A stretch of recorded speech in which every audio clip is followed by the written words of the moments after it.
What? We're back? We're back? We're back on? We'll do it live. We'll do it live. I'll do my makeup live. Oh yeah, give me those hair plugs, man, so I can get on stage and promise things 2 years out.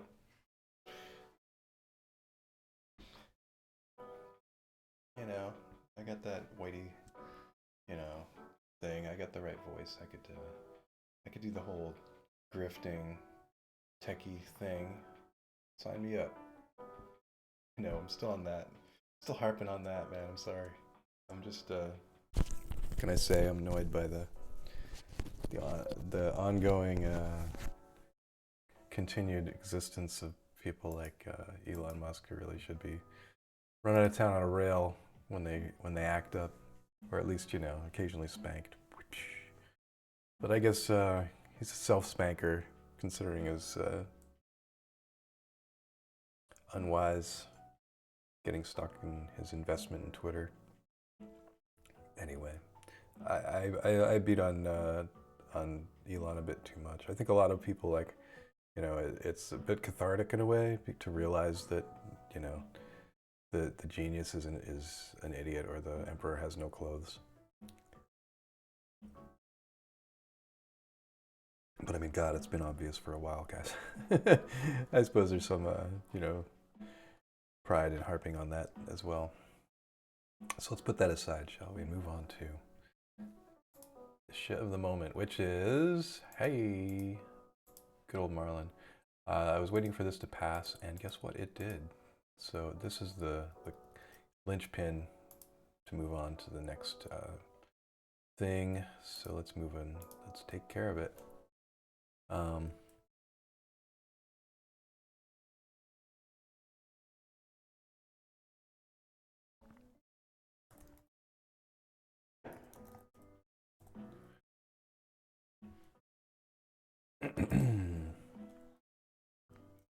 I'll take some responsibility for this mess. I'll put my name on it because I know there's a couple of little flaws that I should be cognizant about, but let's call this a new display. And we'll put a little pretty star on there. Squish. All right. Lovely to see things getting done, isn't it? All right, moving on. Am I looking up? I'm kind of looking up at the right angle when I'm working on this stuff. Hey. Yeah, I got the crap music on, so this was the best crap music I could find. I like this one, the relaxed movement, which I just had a very relaxed movement. I'd love to tell you more about it, but just say things are improving in that department. Who knows why? More brand, I don't know. Anyway, I can delete this branch from my pile. At this point, I will fetch the latest bug fix, as you do. And there's a couple things I gotta actually push up to. Look, it's got today's date. The last day of the year, folks. 20 hours ago. So yeah, give us another couple hours and we'll have another date tag on this sucker. Okay. Excuse me. All right, let's see. One of them was type warning, like all these kinds of things I could definitely push up. That one not so much. That one definitely. That one's critical. So let's figure out all the critical ones. D5 warning, meh, not a big deal. I think I might have already pushed that up. Let's check. Configs URL onboard flash size. Yeah, which I think is the D5 warning. That's what I called it in the other case for some reason. Well, let's include it and do it and clean it up. Oh yeah.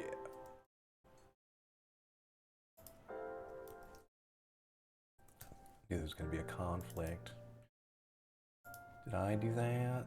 All right, so basically we decided, I don't know if I decided to keep it that way.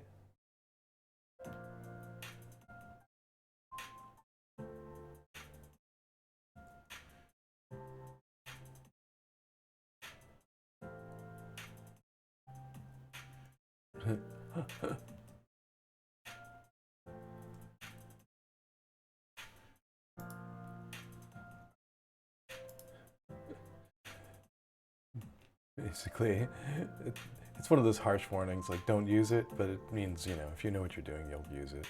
Go ahead.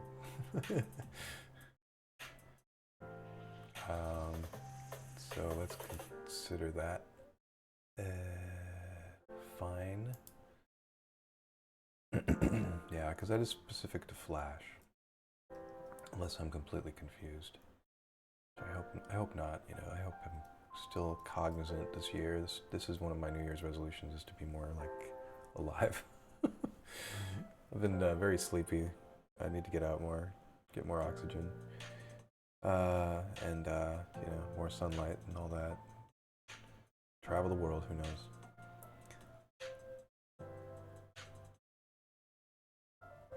But don't go to any of those places where true crime stories come out. I'll go to a state park, but I'll bring I don't know, a lightsaber. I don't know what you do, you know, to really protect yourself when you're out there in the wilderness, man. You talk about like guns, but guns never work, you know, to protect you. You end up shooting yourself in the face or something. That's my New Year's resolution, is to also not get a gun. Let's see. Oh, let's move on to live stream again. Boop. Hello, folks on the Discord. How's it going? Sharing screen 2 for you. 2. Thank you. Hey guys. What's up? 15 frames, is that cool? I still got my face here in the corner, so you can see it if you want. I don't know why the camera is acting up like that. I'm just using this thing called P&P. P&P that I didn't write it as exactly. It's like a video example from Apple, and I just sort of tweaked it. And so it has things in it like when you press the space bar, well, if you have the right window up and you press the space bar, it like does this stupid animation. Oh, I see one reason. It might be because I have 2 cameras attached, and yet the other one is not being seen. It's probably the OBS virtual output. That would be my guess. I should, maybe if I disable that, it'll work properly. I don't know if I can just disable that. Let's see. There is a virtual camera, which I can start,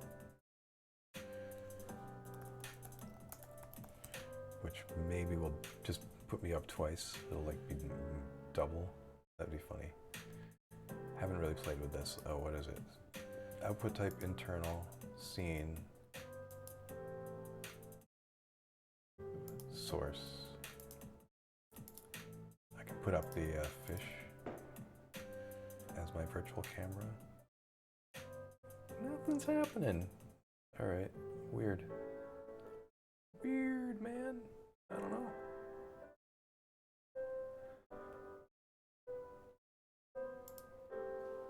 Check that virtual camera stuff though. Video, hotkeys, advanced. I'm advanced. Show me some advanced things. I always assume I'm advanced, and I get there and I'm like, I'm scared to touch that. Stream delay, recording, file name formatting.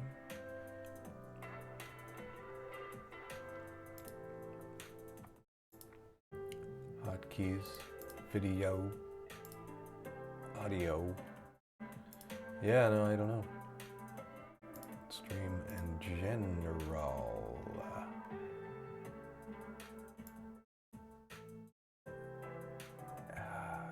Doesn't say anything about turning it off. It's just sort of there by default and like always there.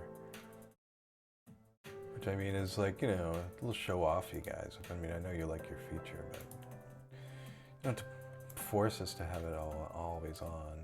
Let's see. I might want to clean up my, you know, stuff. I think I made a version where I put a filter on the video, but I guess it's the wrong filter. I've got to like output the names in the old console and see what they are.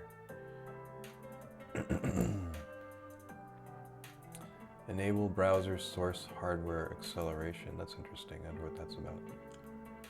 Browser source. Okay. Wild. I guess there's a way you can say browser as a source. Oh yeah, totally. Oh, I see what you're doing there. Yeah, browser makes sense. For things like your chat log and stuff. That's what the browser thing's about. Okay.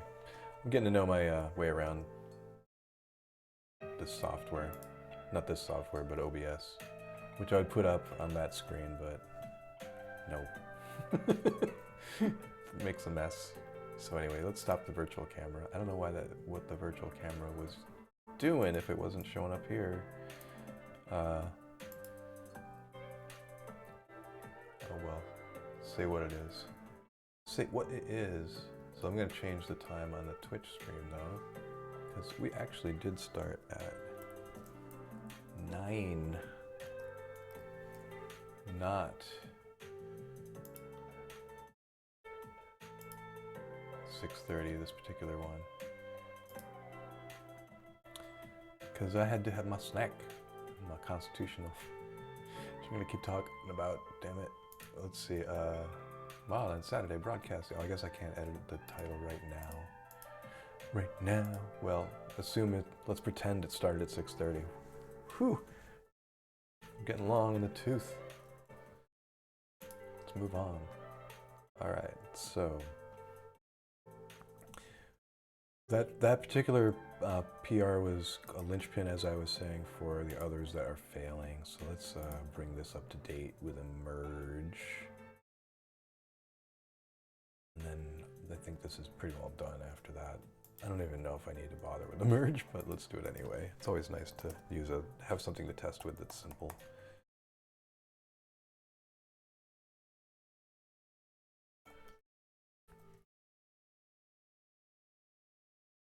Yeah, and of course a simple merge is always nice. New. So that'll be compatible with the configs as they are now. Set up for bug fix, which I think I may want to move the version up on the configs. That might be the next thing to do in my little independent endeavors. So this is another one from the 19th. I don't know why it's failing, but let's merge and push things up, and we'll see where we go from there. Oh, there was more to fetch. Well, I'll just delete it. It was what, 1113?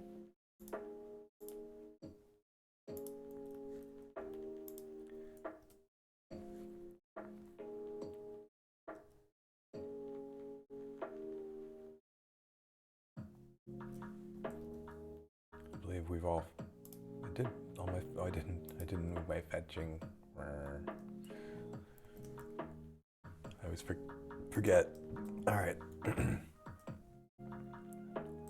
No. Go back here. 113. Get that. Now do the fetch. Now. I guess it's probably been merged at least once since the 19th. Yeah, it's got 14 commits on it. So one more. And yeah, we're good. Can't hurt anyway. And we'll see if these pass. Otherwise, the other one was simple, so it should be a really good canary in the coal mine. As a vegan, I'm not supposed to say I killing 2 birds with 1 stone though. Either you eat the bar or the bar eats you. Let's see, where are we going with this? Right. You gotta be irreverent to get this to escape. What is this one? It doesn't like, it wants Digimod instead of RJ. Let me see if that's correct.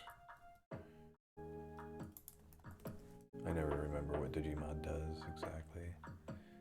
But we're looking at line 394, so something near it would be a good reference. Oh, well. I guess we do usually put Digimod ahead, and then that's +1, 2, 3, 4, 5, and then this has, yeah, leading spaces, so that's where RJ comes in. It just basically uses a space instead. And then Digimon, yeah, that looks good to me, I guess.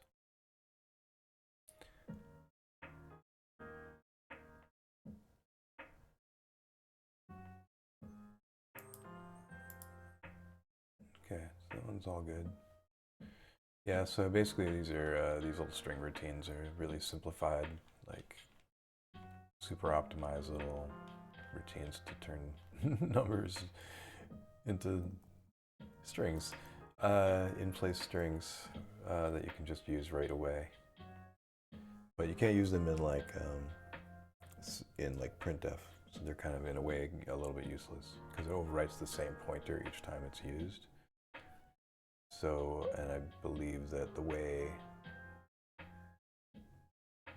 printf works, that they're not sequentially called. They're called like in sequence, but then, I don't know, it may work. I don't quote me on that. I think they don't though. So I would find, you know, instances where they're actually used somewhere, but they're all like, there's so many different functions and they're like kind of shifting all the time. It's like every time we want to have another digit tweak, we have to make a whole new function. That gets a little annoying after a while. So it was like, well, it'd be nice to optimize that and have it like be more in place or something. But these things are, you know, whatever. They do make things much, I think, optimal. We'll see. You could do some tricks to test that theory, but in general, it looks like it's making space for more digits, basically, also. Is one of the things that's going on here. So this is a pretty, kind of a slightly major change because, well, it is, the cool thing about this in-place string is if you add like 2 bytes or whatever, then you're only adding 2 bytes. You're not adding like 2 bytes for every time it was used or anything like that. So we needed a longer number to be able to do positioning. 7 and 2 instead of 6 and 1, which makes sense if you're going up to 99999 and you want 2 more digits. Well, no, 4 and 2 should do it, right? 6 with 1 digit. Oh, I guess we want, I see what's going on. Yeah. I wonder why we want 7 now. I guess 7 might be counting, are we counting the decimal point? I can never remember.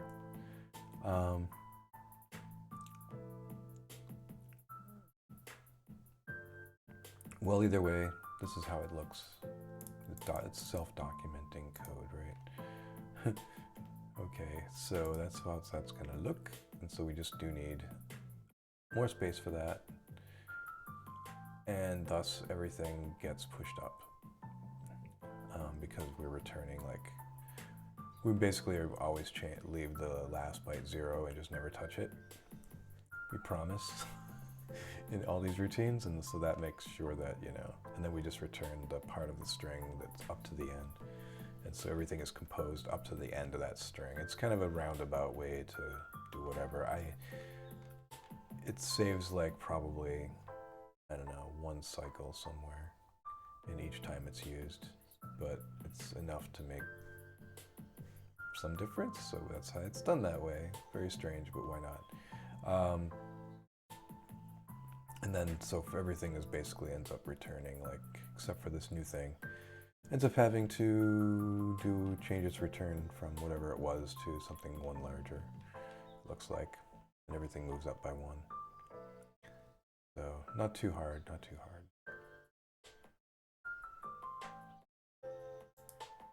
There is actually some cool tricks you can use with plugins to make those, everything increment by 1. In the editor, if you're like into editor tricks. So this is actually from a float. So, all right, cool.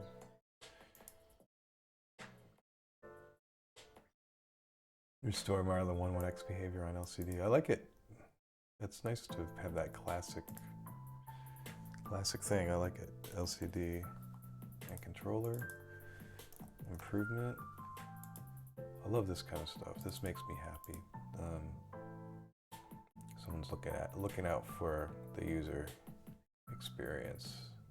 Again, when I get that menu reorganization working group together, let's talk about that. The menu, I actually had written some notes about that somewhere. One of my notebooks, actually on paper, can you believe it? Yeah, the idea is just to look at the way the menus are organized. Like typically, on your graphical ones or your serial ones, you've got these big buttons on the front, like 4 big buttons. You'll have like, I don't know, print. I guess that would make sense, right? Print, prepare, or set up or something like that. And then you might have info. I don't know if that's useful, but maybe there is something like that. But yeah, you don't have that many on the front screen. Marlin, by contrast, when you go to the main menu, there's like everything that you would want to have like right away is there, which is kind of like, oh yeah, I want to be able to like quickly go boom and cancel, or kill a print or something. So yeah, and then we've got this sort of thing where the status screen on the graphical display, and for example, and on the main display, or character display, just sort of anything that's character based-ish, is currently set up where it's just this, it's there the same whether you're printing or not, but a few things change on the screen when you're printing. So it'd be nice to have it be maybe a little more, offer some kind of more drastic like change, like in an idle screen that's different from the printing screen, basically, and make that a standard.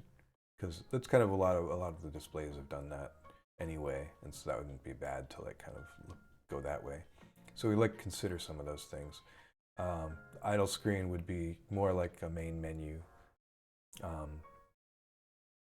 because but you also do want to see some info on there. So it's like, how do you shrink that down so it's got the info, but also some menu items you can just quickly go to without a touch screen, for example. Some touch screens pretty much offer that already. Like if you're looking at the info screen or the idle screen or whatever, status screen, you can touch the nozzle and it'll go to the set temperature. Interface will come up or whatever. So that's kind of one cool way that they use touch to make that into an interface, but it's not always clear that that's the case. So it'd be better if those things were wrapped in like, some kind of UI that makes them look like buttons or whatever. I don't know, not to get too skeuomorphic or whatever. But I do like this one, steps per millimeter with 2 decimals. That's good. This could work for other things that go up to 90, 90, 99. Like this one does here. Well, that's just 4 because it's an integer.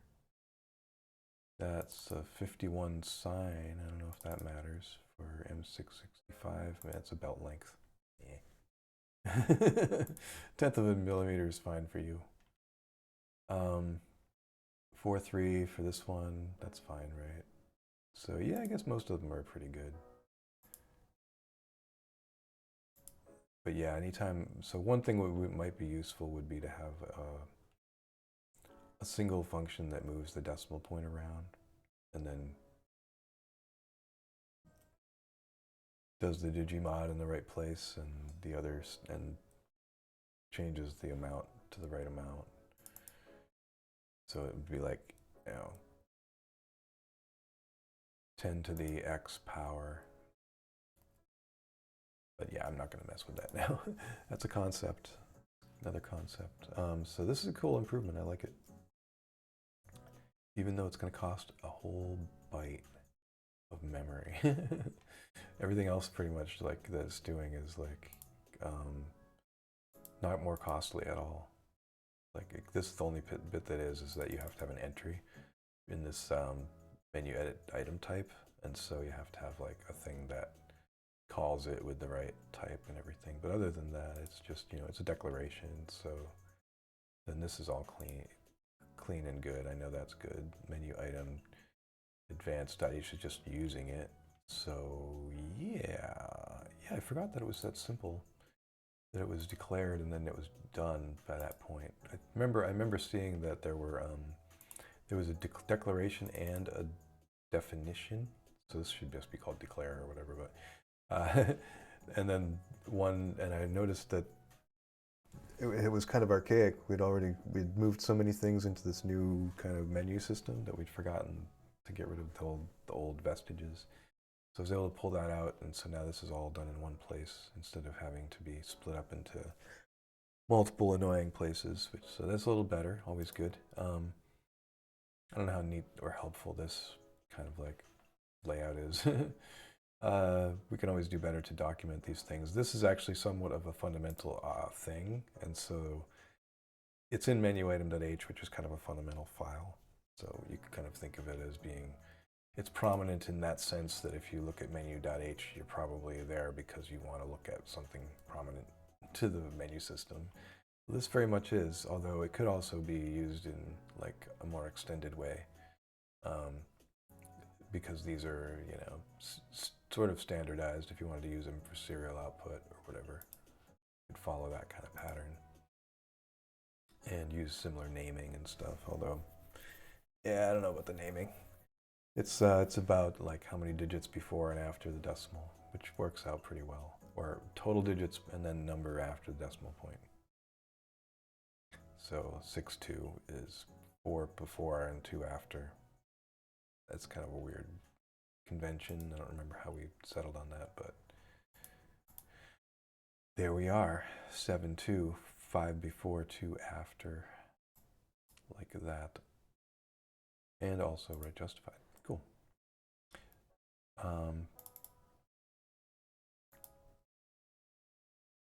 This thing is going to keep going, isn't it? This piano thing.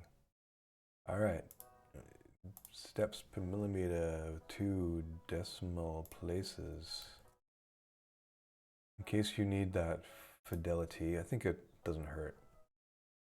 You know, if you really need to get fine control and you want that much accuracy.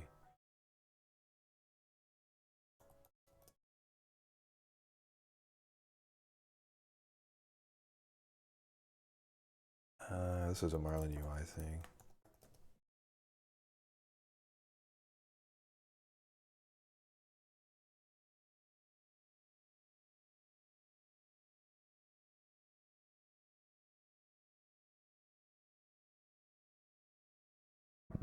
Two decimal places.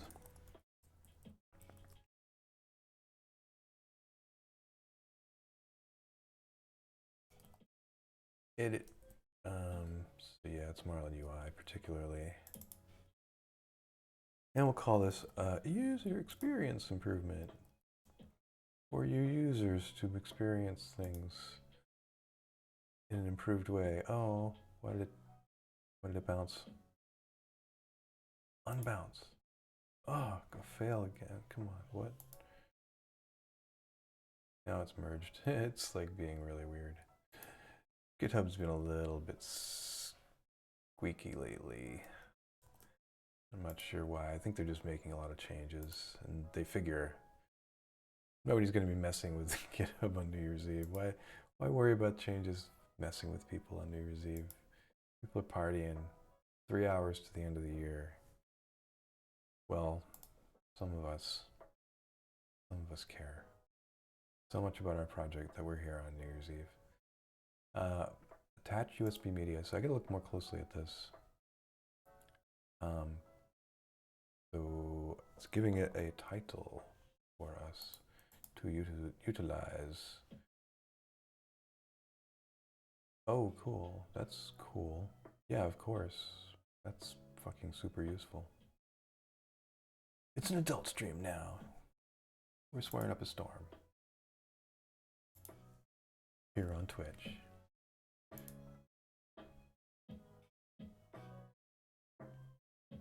I gotta resolve some conflicts. Hold on. Cornflicts. Let's make sure I fetch the latest bug fix this time. I'm always behind. Yeah, okay, I think we're good.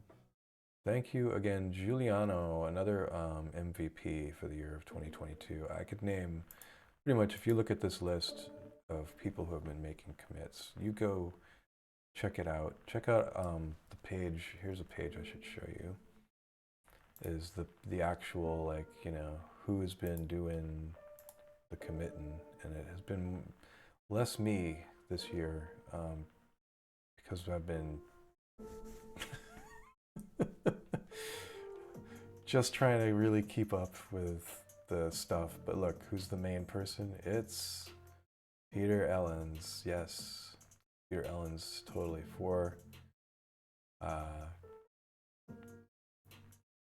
Wait, that's today.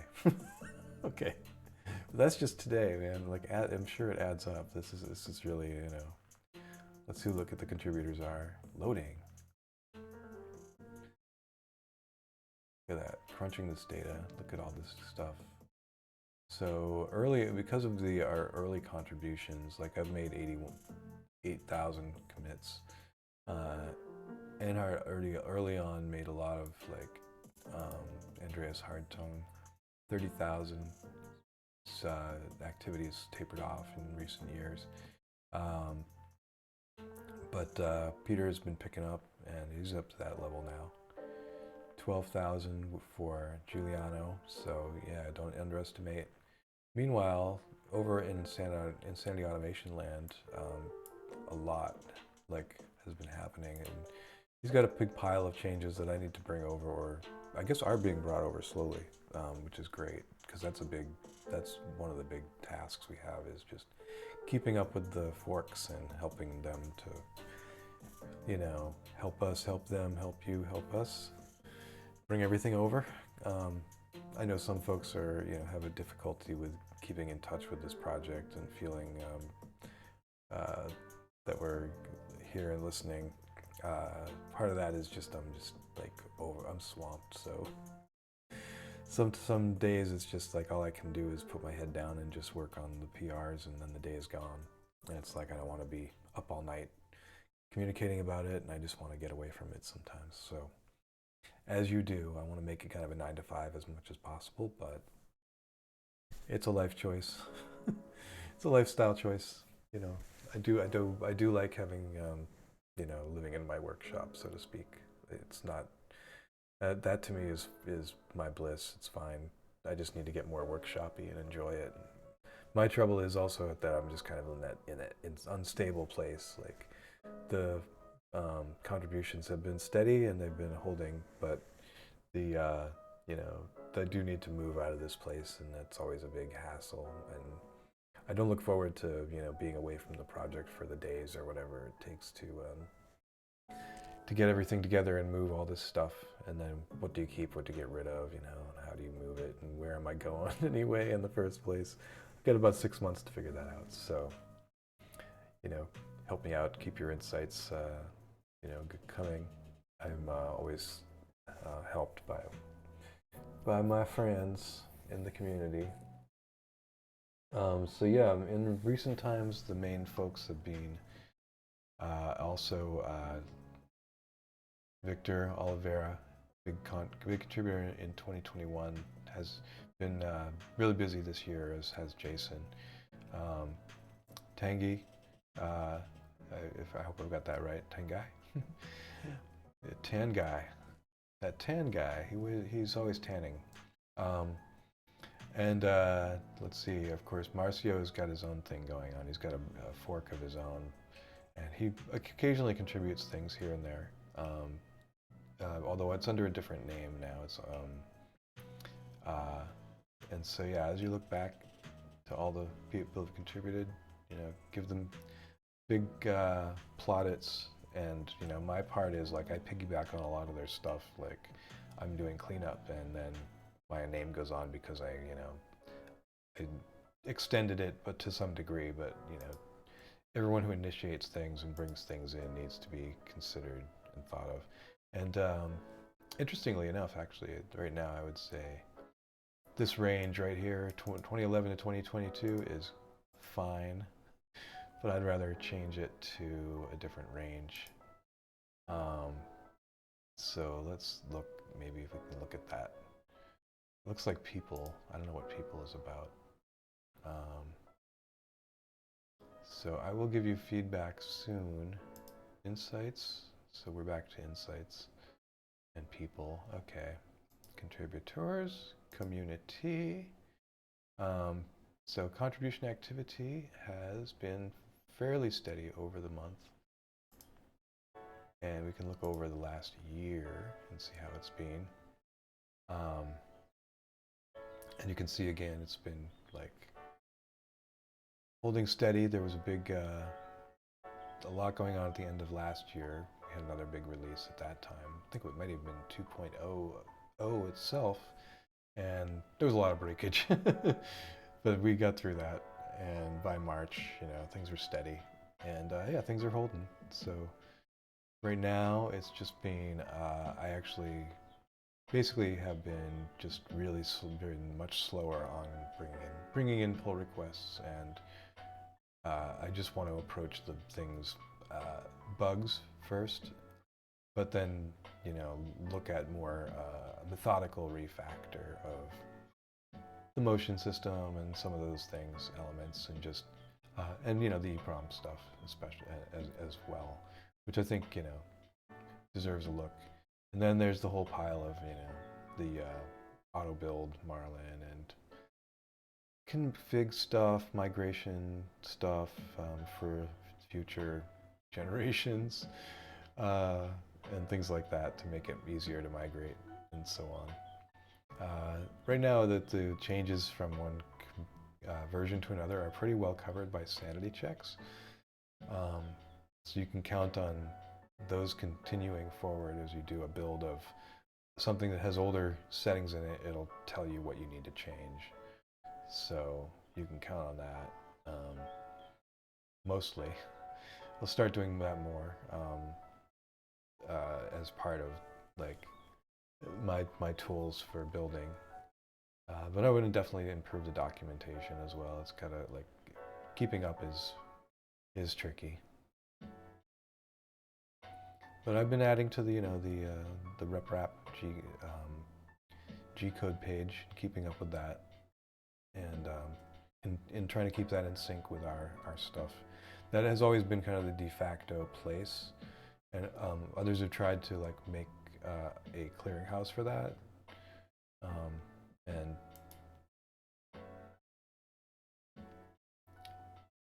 that's kind of worthwhile to some extent. Depending on how it's built and how it's maintained. But within the framework of reprap.org, and they have two things running there. They've got a wiki and they've got a forum. They may have some other things I don't know about, but you can always go to the back end and add another application if you're running that site, and do something like I was just discussing. So you could look into that. Would be kind of fun.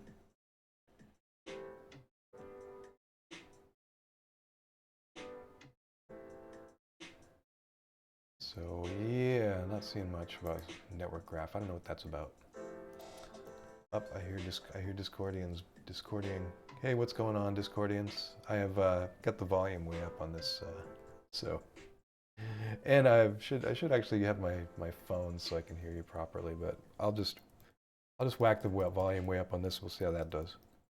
How's it going? Oh, man, I was just saying some jamming tunes in the background. Oh yeah, this jamming copyright-free music is killing me. I love it. Yeah. What do you got? How's your New Year's Eve going? Looking forward to the end of another year? Are you in a zone where it's already over? Is it going to be better than 2022? Let's hope so. Yeah, I love prime-ish number of years. I think it's prime-ish, right? So that's always good. And I don't think there are any prophecies about the year 2023 that we need to be annoyed with all year. So that's good. That clears things a bit. So better than 2012 in that regard. So yeah, overall, I think we've got. I can't imagine things could get worse unless fascism becomes more fashionable, and all the kids start jackbooting around.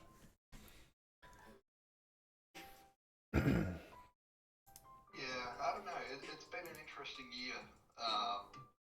Just for me personally, there's been a lot of good stuff, a lot of annoying stuff, but like I think overall I've come out of it fairly unscathed considering what's happened in the world, which, you know, that's fantastic. There's a lot of people who wish they could say the same. Yeah. Yeah. But it's going to be interesting to see where 2023 happens with what's likely global recessions and the manufacturing issues in China and all sorts of stuff. It's like we spent so many decades of humanity and modern society basically outsourcing manufacturing to China. Yeah. And when that capacity disappears, that has a snowball effect to the rest of the globe. It certainly does, yeah. So that's going to be the thing to keep an eye on in 2023, I think, is how we keep functioning as a planet if there's a big downturn in China. Yeah. So pray for China. And Well, I mean, let's face it, 3D printers are, you know, I can't even buy decent parts in Australia, for instance. oh yeah, yeah. You know, I'm buying things directly off AliExpress in China because they just don't exist in this country. Oh yeah. It's kind of the same They here, do really. Like a 500% markup. Yeah, we might be able to get extrusions here and things like that, but yeah, as far as things like electronics, you know, we'd totally depend on China for all of that. So much. There's so much more of it, and, or the, you know, some folks in the UK, little operations here and there that are probably highly subsidized to some extent. You know, no shade to E3D, but they probably do get some subsidies, and you know, that we would love to have in the States more. Well, I mean, if you think about it, even something as simple as a stepper motor, you know, you can't just go out on day one and go, I'm going to make a stepper motor. Yeah. Because there's so much tooling and requirements that go into doing that it's just not economical for what you can sell them for someone to start up. True. So, you know, there's a lot of these very niche places that are critical for so many things in society that they just don't build elsewhere. Yeah, it's very true. It's very true, and you know, it doesn't naturally redistribute just because, you know, the China can't keep up. Therefore, it'll suddenly crop up somewhere else. There are so many weird economic forces at play involved in that. Like just being able to bootstrap in the first place is just, you know, nigh impossible. I don't know what we make. I mean, we make a lot of things here still, but I think we still may have some kind of steel industry and things like that. But I don't know. Going forward, it's going some macroeconomic genius is going to have to sort it all out and present a plan, you know, and hopefully there'll be someone around to implement it, not through fascist means. Yeah, I mean, like I always, like it always gives me a complex when I think, you know, I mean, I wish I could spend more time in Marlin things and get down and dirty, but unfortunately the full-time job sort of limits that. Yeah. But, you know, I kind of look at it and I think that, you know, just what Marlin has contributed, and every time when I sort of sit down and think about that, it's like the beginning place for billions and billions of dollars in industry. And if you think about it, that's not an everyday achievement. Yeah, you know, and to some extent, you know, I mean, maybe it has stifled innovation. Not to get, you know, again, not to be the downer, but I mean, you know, they would have had to invent their own firmware. Maybe some of it would have been great, but everyone kept coming back to Marlin because we were we were busy working on it, and never really lost pace, which is good. Now we always come up against these challenges, uh, and it's good that it's been recognized as something worthwhile. That they realize they can't catch up without a lot of work and investment on the front end.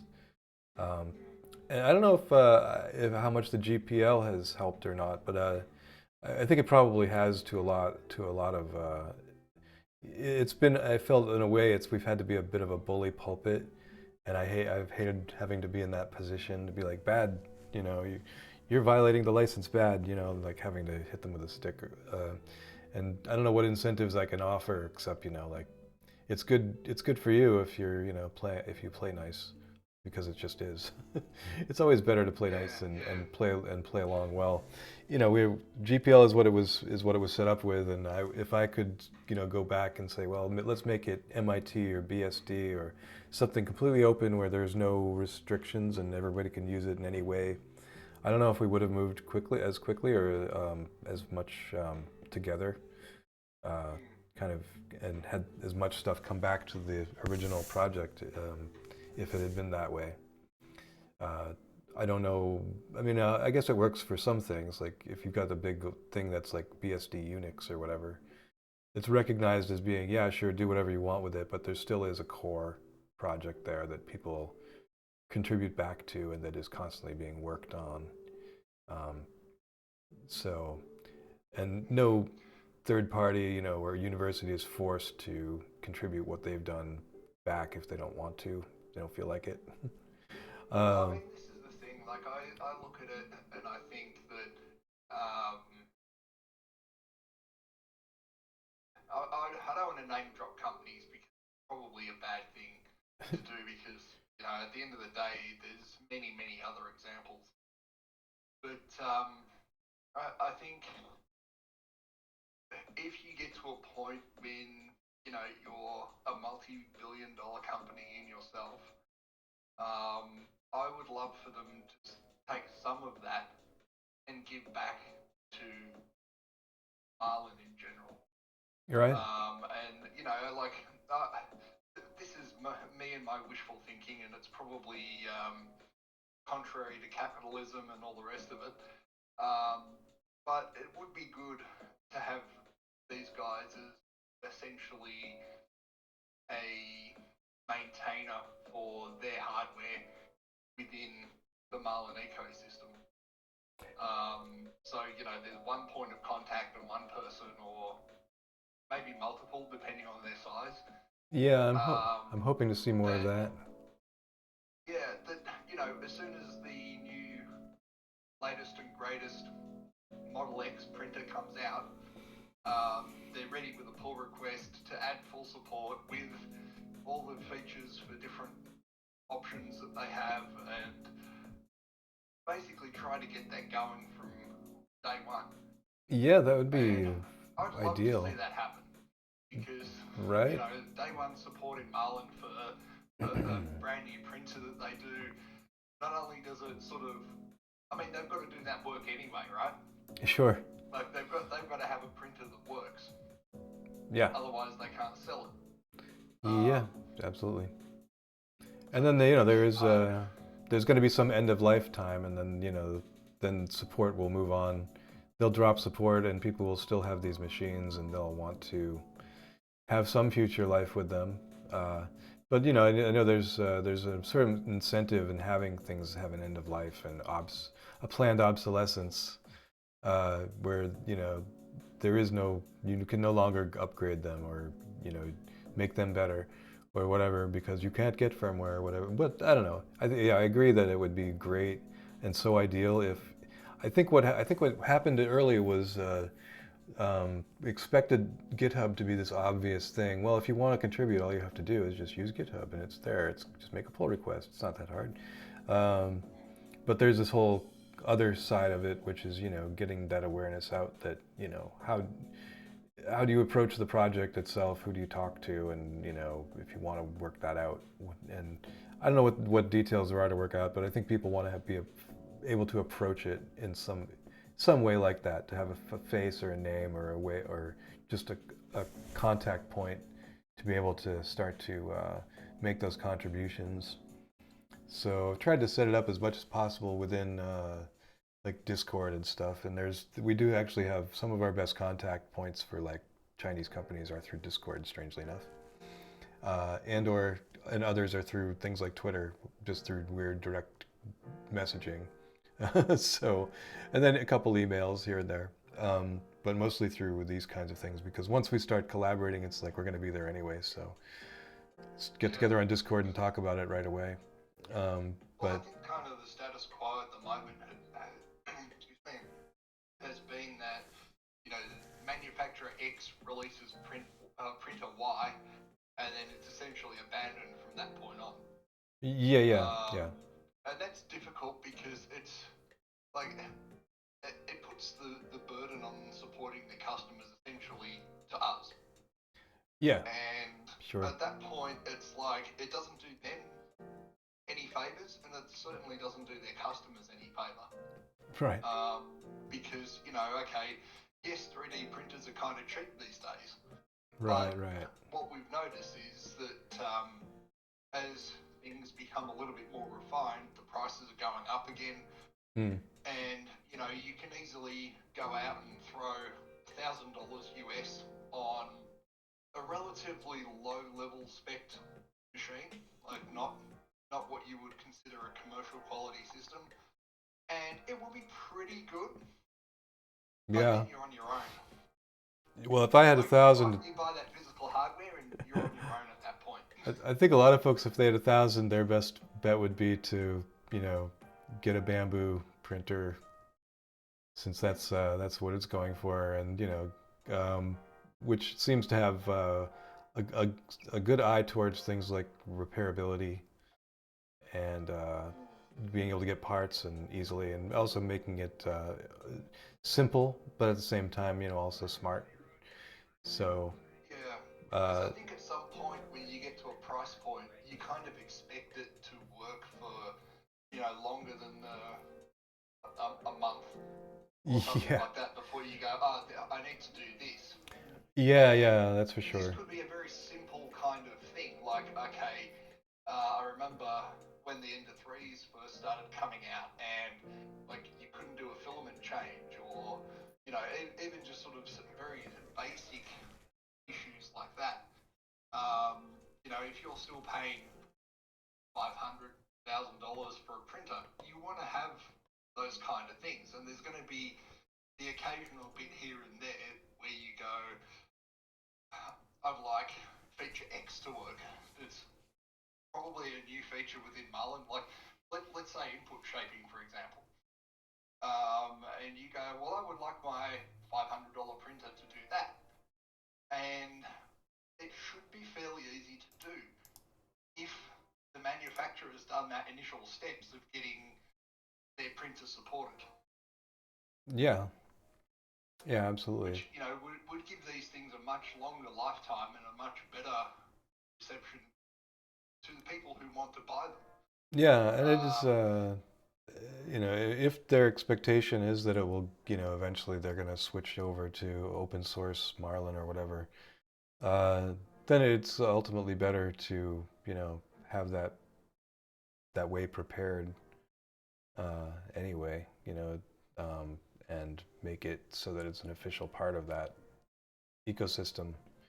So when they do switch over, it's already there, and also it does take some of the burden off of them from the beginning, which it also is like the fact that people are buying it, and they're all it's sort of a lot of people right away they're upgrading the firmware, and then they're making changes and fixing things, and then those things can go back to the users much more quickly if it's sort of like officially supported, and all we do is make a branch for their thing or whatever. If it's and then I'd be willing to make some branches for that kind of stuff, like that are like the officially supported version of the firmware. I was wanting to do actually have like each config do a build and have that just be stored somewhere, so each example config is already pre-built.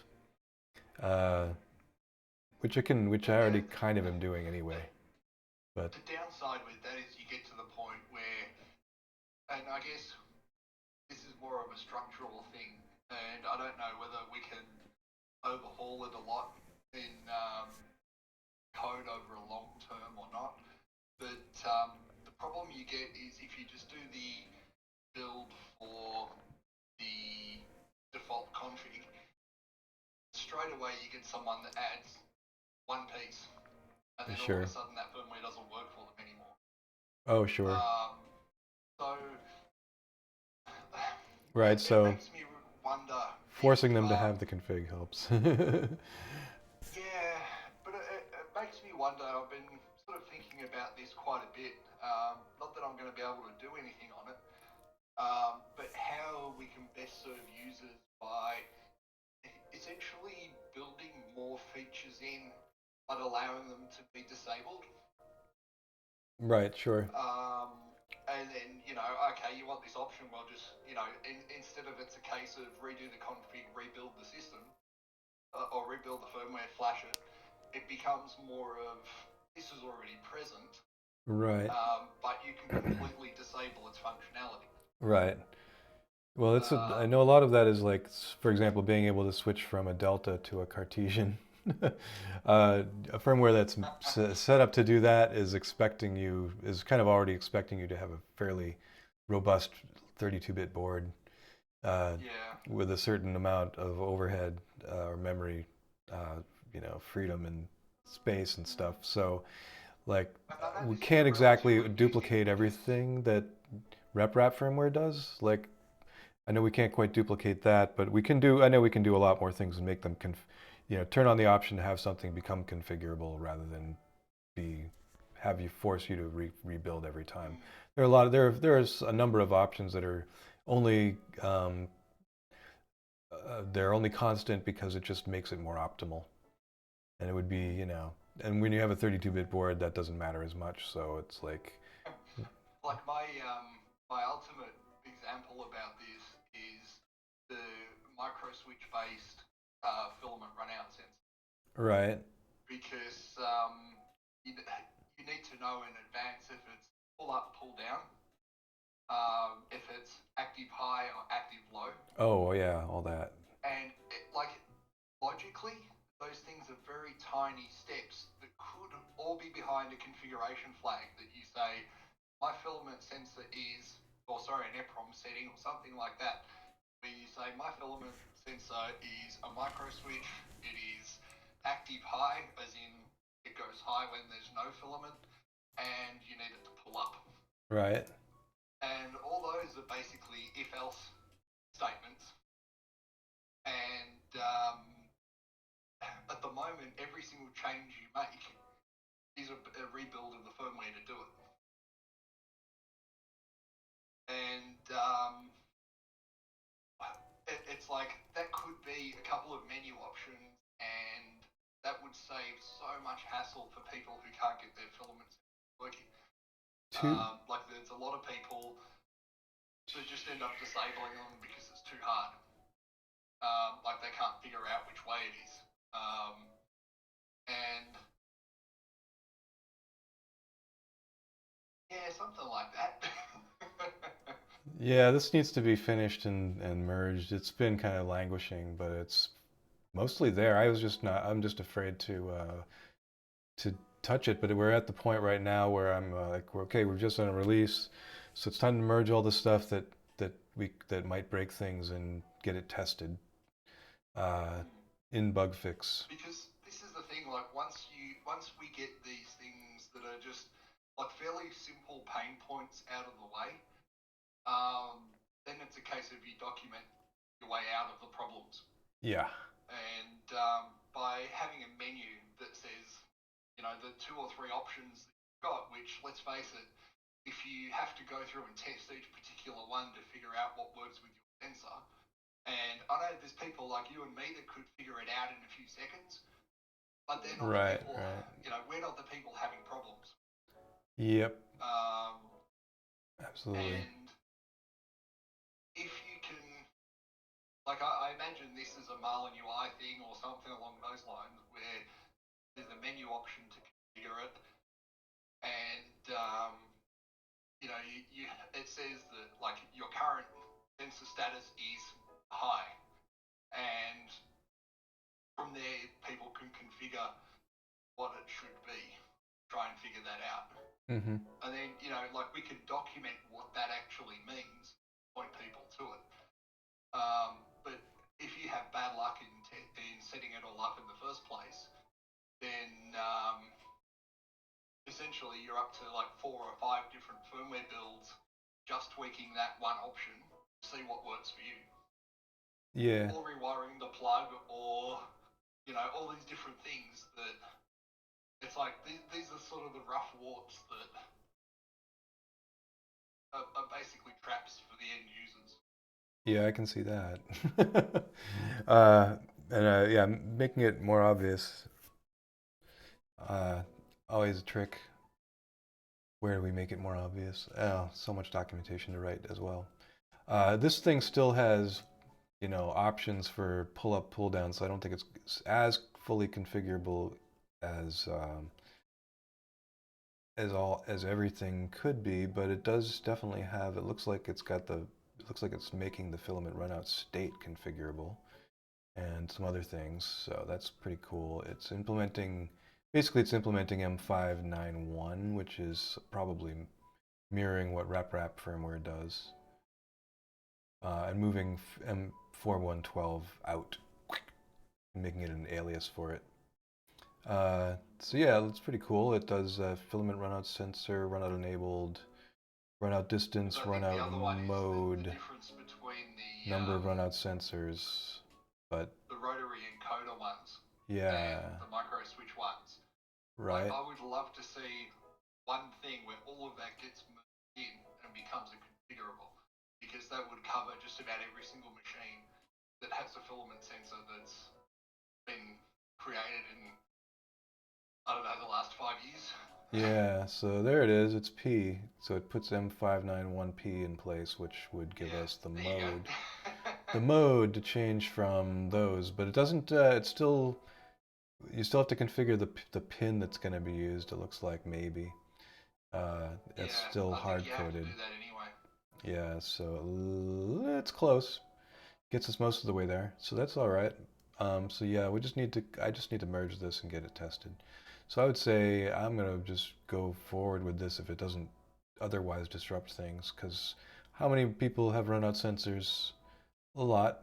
So we'll get a lot of testing off pretty quickly, I would think, for the people for those on my site, I get a lot of brave bug fix users. a lot of feedback from people who just can't figure out how to get their sensor going. Mm-hmm.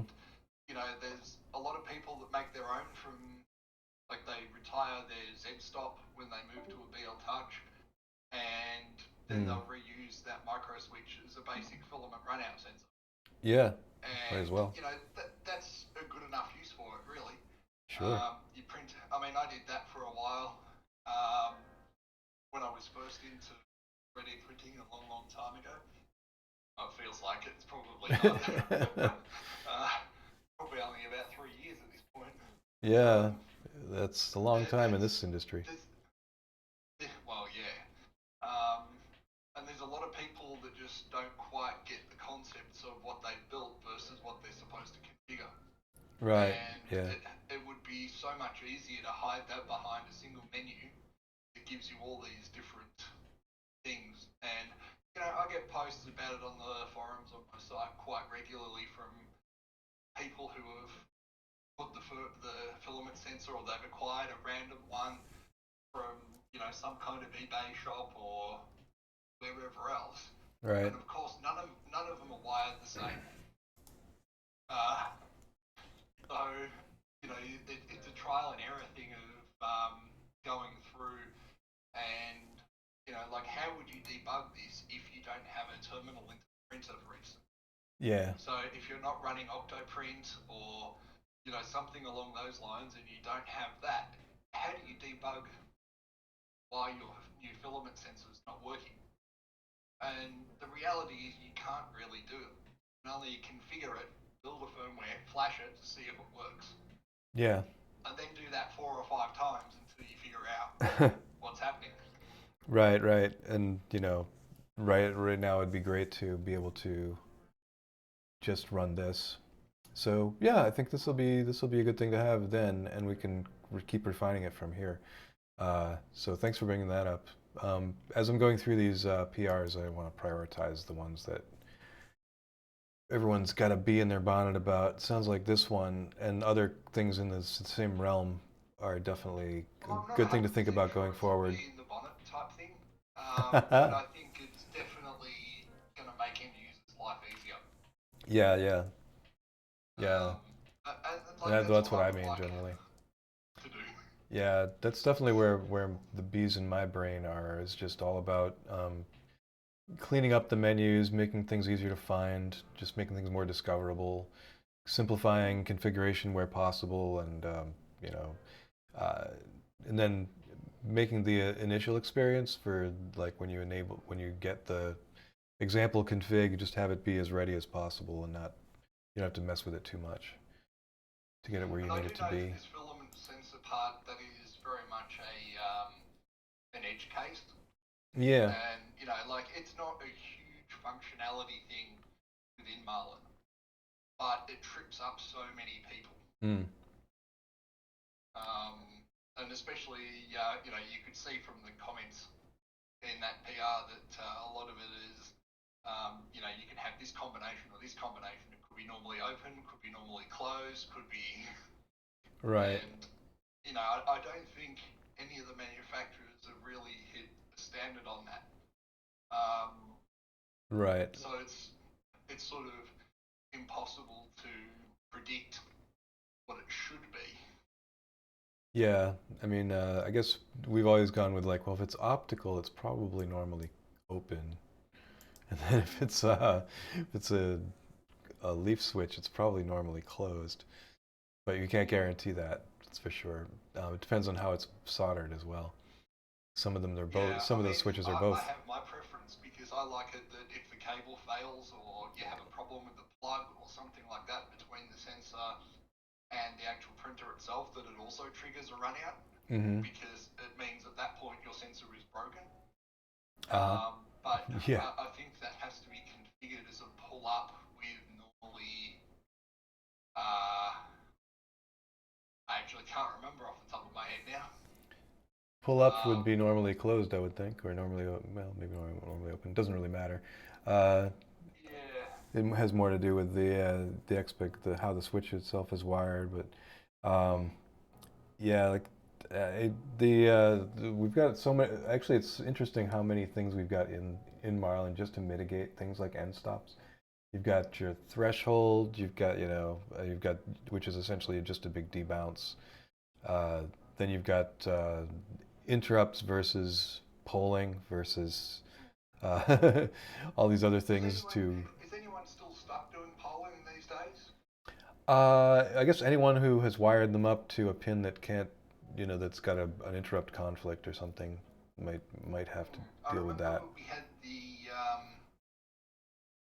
what did we have? We had a time when the default for I think it was one of the SKR boards um, was set to not enable interrupts, Right. and we had a couple of months where it was missing things like the BL Touch pulses for uh, the bed.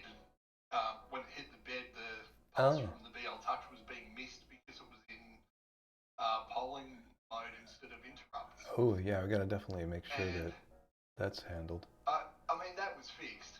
Yeah. But it took a little while to figure out, what the hell is going on here?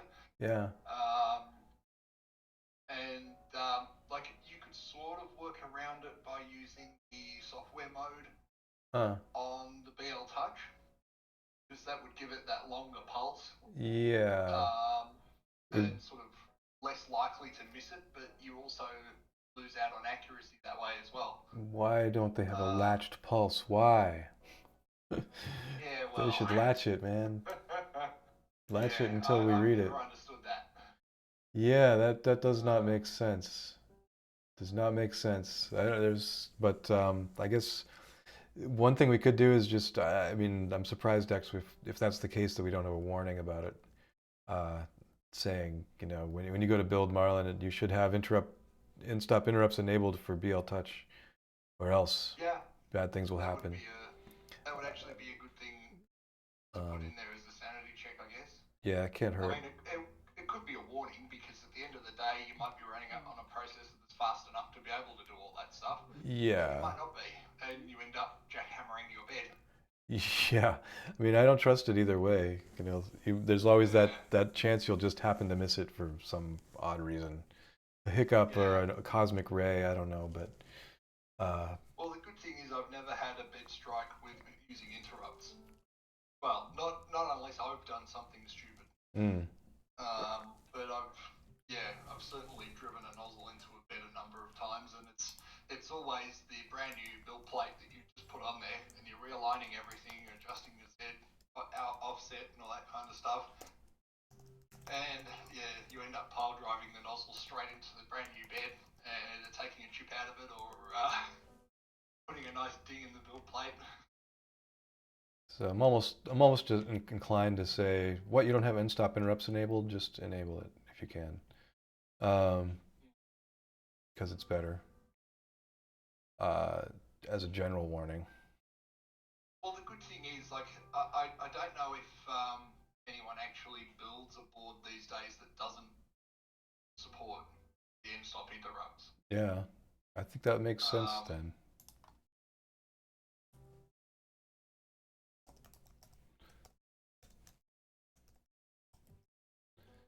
And stop interrupts. I don't even remember. It's got end stop interrupt. There it is. Interrupts feature. It's still called. Okay. Well, that's getting a warning because you should just have it should be enabled for production use.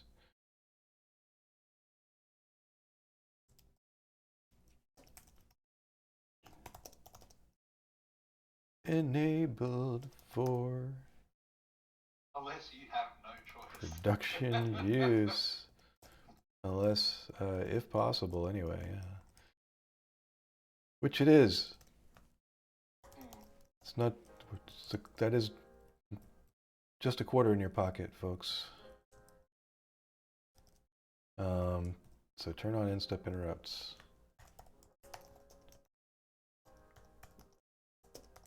Is indicated. Um, I don't care where you are, where you live, who you are, what your background is. You need in-stop interrupts.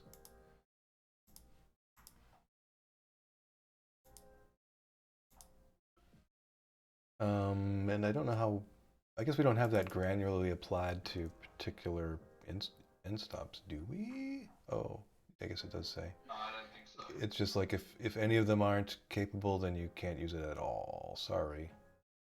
Um, there's also software. I guess some of the CMC stepper stuff. That's another thing.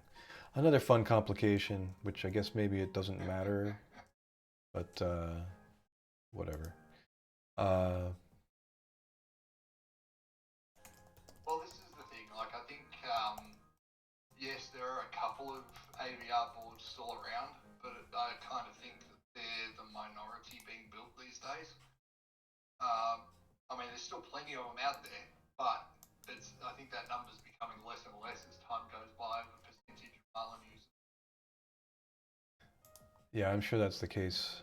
Uh, and now we've got all our fancier boards coming out where they're all going to have a Raspberry Pi on the sidecar. Um, Yeah, I've signed that. I don't know what to think about that yet. yeah, we'll see. You know, maybe it'll be interesting when we have boards. I haven't seen one that you can just like attach a compute unit to. That would be kind of a cool one. I wouldn't mind seeing something like that. Because there's a lot of little boards that'll come out in the future that'll be in that form factor. They don't do the I/O from, um, or actually no, they'd be geared more towards Clipper, wouldn't they? Yeah, mostly. Like they just present like a USB interface to whatever ARM board. Yeah, that's the idea. But Keith has been working on the Manta, which is the one in the Huracan printer. Love these names. So the Manta has actually is sort of an all-in-one, and so the idea is to get Marlin running on the STM32 side, the ARM, that particular ARM processor, and then get Octoprint running on the other side. So you just have your all-in-one with everything all on the board. Yeah. And then we'll look at wiring a camera up to that and all that stuff. So when are we going to branch out into the Marlin OS distro for? Well, I have to think about what we would do if we had to, say, split off part of Marlin and have a section that was like the official part of it that runs on the Raspberry Pi side versus the part of it that runs on your main board. And there's so much that can be done on the main board, but for the slower boards, it's like it wouldn't hurt to have the ability to just have the Marlin run handle the low-level details of stepping and stuff while the other board takes care of the UI and everything else. And so your ramps board or whatever could become that much more useful. I think that's already filled in. That niche is already filled in by Clipper, because I guess you can run the the small kernel of it on a ramps board or something like that. But having something like that for Marlin wouldn't hurt. And you kind of can do that already. It's just not set up to do, it's not set up for it, where there's a way you can just have it turn off everything except for those little kernel-y pieces. But you could imagine having that as a build option, which would be interesting. I explored that once. A long time ago, Yeah. trying to push the direct stepping Marlin feature. Yeah, where And I've heard a few things about it recently. yeah. But I think the people behind the scenes who were working, what was it? The guy originally built a front end to the direct stepping part using Java. Oh, And of course, that was never really going to go anywhere yeah. in this day and age. So Yeah. I think he was redoing it again in Go. Okay. But that's like, you might get a release every year and a half or something like that at this point. Yeah, I think Like, it has a lot of promise, but there's just not that interest there because, well, Clipper already exists, so the people who want to go down that path are just, going down that path because it already exists. right. And I don't see any necessary need to like make, say, Marlin interoperable with Clipper, so you could have Marlin on one side and Clipper on the other, because that's never going to be as good as having Clipper work with itself. So that's kind of and it's also a big waste of a time sink for us. So it's like with the things that I think we need to focus on are going to have to be, what we can do to get things work. Marlin just basically working on any given board as well as possible. And so for something like the Manta, it's like, yes, okay, if you have Marlin on it and you're not going to use Clipper clearly, then you would have Octoprint on the other half and maybe some other stuff to augment it. And maybe we could definitely, make it easier to put Direct Stepper on there and then get some kind of plugin going for Octoprint that works better with that. And, and then maybe that would become an option that we could have as part of that whole build to make it better and more optimized. Because that's an interesting I area. feel like that's a long way that's a long tail problem. Yeah, I think it is. It's like all the pieces are there, but just getting them together and making it easy for them to interoperate is the tricky part. Because the direct stepping stuff by Colin Godsey is, I mean, I guess it is old, but I can't imagine it's like it's still, the theory is still sound and the code is still there that's supposed to support it. How well tested it is lately? Did we break anything by mistake while Who knows? implementing input shaping? Probably. Who knows? Yeah, it's so we have to check things like that. But I'm thinking about how we did input shaping as well. I know we've got changes coming for that from Ulendo.io. Ulendo.io. Their main product is filtered B-spline, stuff and clever mathematics for motion systems. And they've been working on some stuff behind the scenes for input shaping in kind of concert with our efforts. And so we should see some stuff coming from them in early February that and we'll get some idea of what their approach is that's different from what's been done. Uh, Yeah. but the main But I thing mean, I've been thinking about is Core XY and some of the ways to approach that. So some ideas about that. I've never used any Yeah, of that. yeah. Core XY is its own world, but basically the way we do Core XY right now is like we kind of follow this whole idea. Well, we'll just smooth out the motion. We'll just say, if these two motors want to move from here to there, they're going to move it together in some way. We do it this way, um, and they'll line it, and they will, and then like it's all handled at a kind of a little bit of a higher level than I think it could that we want it to be if we want to do input shaping on it.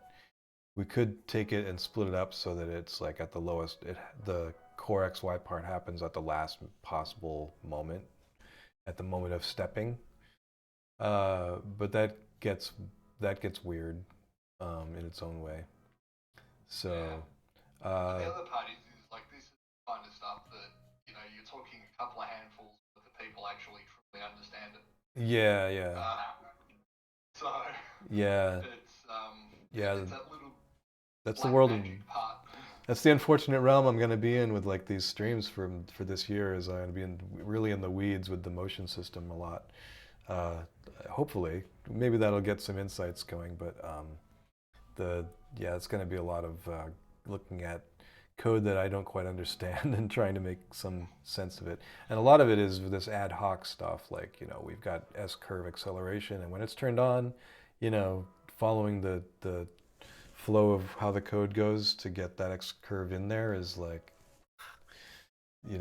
I can't quite follow it. So it's like flowcharting all that stuff might be worthwhile as well. Just Well, making I mean, the other some, part is, you look at how, and the one thing that I really loved of seeing it happen in Marlin is you have things like NPC temp that comes in, oh yeah, and it's just like an extra step above anything. I mean, like this is not to put down PID tuning or something like that, and all the effort that's been put into that, oh sure, but just like this out of nowhere, um, yeah, essentially an out of nowhere feature that yeah. just changed everything. Well, yeah, that's Um, the thing. Actually, it's the same contributor who brought us input shaping. He's just mad oh, enough. okay. He's just mad enough to try this stuff, uh, and it actually works out that there are solutions hidden in the pile. So yeah, the MPC is surprisingly simple concept and one that has kind of been on my mind for a while too, because I prefer that kind of approach over. I think PID is it feels too theoretical. You know what I mean? Whereas I having a mean, that's the physical thing. Like model um, makes much more sense. That's a self-adjusting physical model is just what it should be ultimately. I, as you probably know, if you've seen over Discord for a while, the last couple of days, I've been messing around with Clipper, and look, to be honest, I can see how some people like it. Um, Oh yeah. I set up the best I could. I spent probably about 10 hours getting it working. Mm. Did a nice, like I've got a modified Ender 3 like everyone else on the planet. Oh yeah. And that is a little bit more difficult because you've got all the different things that, with Marlin over time, I've just, okay, now I change these two values and then it's set. And having to bring all that again into a completely different system was kind of difficult, which is why it took so long to do. Yeah. Yeah. I Like hesitate even to. just trying to go from a steps value to a rotational value for the geared extruder that I couldn't find any information on whatsoever. Oh wow. Um, and I got that sort of working, and I wouldn't say it was perfectly calibrated, but it was pretty close. So it's treating Um, an extruder as a rotational thing rather than a linear thing? yeah, so it's like Oh, how much filament do you extrude per sure. rotation of the stepper motor? Oh, okay. And it's like they do have options for gears, but I have no idea what the gear ratio is on that thing, and I'm not going to pull it apart to test. Ah, Um, but yeah, it's like it, it is very configurable, but at the same time, you're still stuck in that thing that it's easier to change an E-step than it is to figure out what the nuts and bolts of the sh- extruder is. sure. And then, you could change the E-step to what the manufacturer states, and then, you might have plus or minus 10% variance. I see. And that's easy to do in Marlin. Yeah. Because they give you that starting point. Um, the only way I was able to get a figure to work it out in Clipper was to tell it to extrude 100 mil and see what comes out. Mm-hmm. And my 100 millimeters first extrusion turned out to be about 17 millimeters. Oh, And trying to find that, it was just like, hey, wait, what? But it was a simple maths thing at that point, and it sort of worked. I don't know how accurate it would have been, but it worked. yeah. I mean, it's like you're Uh, not forced to necessarily have if I remember right. but I mean, like the full part of this is that I set up Clipper as best I could. I did all the pressure advance tuning. I did everything but what it would essentially be the shaping or the resonance compensation or whatever it is that they call it, and sliced up 2020 test cube, printed it out at 100 millimeters a second, Right. acceleration the best it would do, and then pulled it all apart, put Marlin back on there, again sliced up test cube at 100 millimeters a second, no slowdowns. I think Nice. 3,000 acceleration instead of the stock 500 or whatever along those lines. Sure. And the end result, if I'm looking directly at the cubes, I mean, they're not perfect, Right. but I would be hard pressed to tell the difference between the two. Yeah, that's our goal. Definitely And is that's what I to. mean. Like, there's That's there's good. a We're lot getting of there. newer concepts, but that doesn't Sure. not necessarily mean you're going to get better output. Yeah, that's ultimately the thing. I mean, when people come and they and try to expound the superiority of Clipper in my groups or whatever, shame on you all. They it's I don't know what exactly it is that they're expounding because you can use Octoprint and it's really nice interface. The other UIs that you get through Clipper, I'm sure, are also very nice. We also I have did one use built into Marlin somewhere. Mainsail, and that's pretty decent. It's Yeah, if you think of like Octoprint has OctoPi, yeah. Mainsail OS is very similar to like an all-in-one thing. Okay. And like the only real advantage that I would say in the Clipper architecture versus the Marlin one is that you can reconfigure things without having to rebuild the firmware. Yeah, Like but that's probably one of the biggest advantages. right.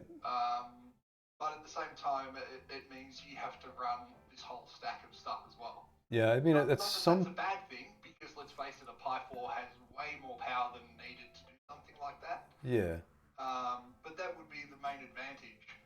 But like I said, for the actual printed output, I have two of these test tubes side by side, and it's very difficult to tell the difference. Like you can see that there are some differences, yeah, but it's like if you just gave me the two cubes and said which one was which, I wouldn't be able to tell you. And I'm the yeah. guy that made those cubes. Right. I mean, as far as the install experience goes, at some point you have to go through the rigmarole of dealing with the Clipper installation stuff, which I find pretty. You're gonna have to. They do have your ordinary folks touching terminals, which I don't, at least you can avoid that in Marlin if you just use something like auto build. And I've tried to make it so that, okay, all you have to do is have VS Code, and yeah, there's a stack underneath. You're going to have all these, platform IO, which means you have to have Python, which means you have to have, and some GCC is going to be hidden behind there. But once you have that pile and you've done a build, that next time you do a build, it's only 20 seconds or whatever, do the next build. It Yeah. typically.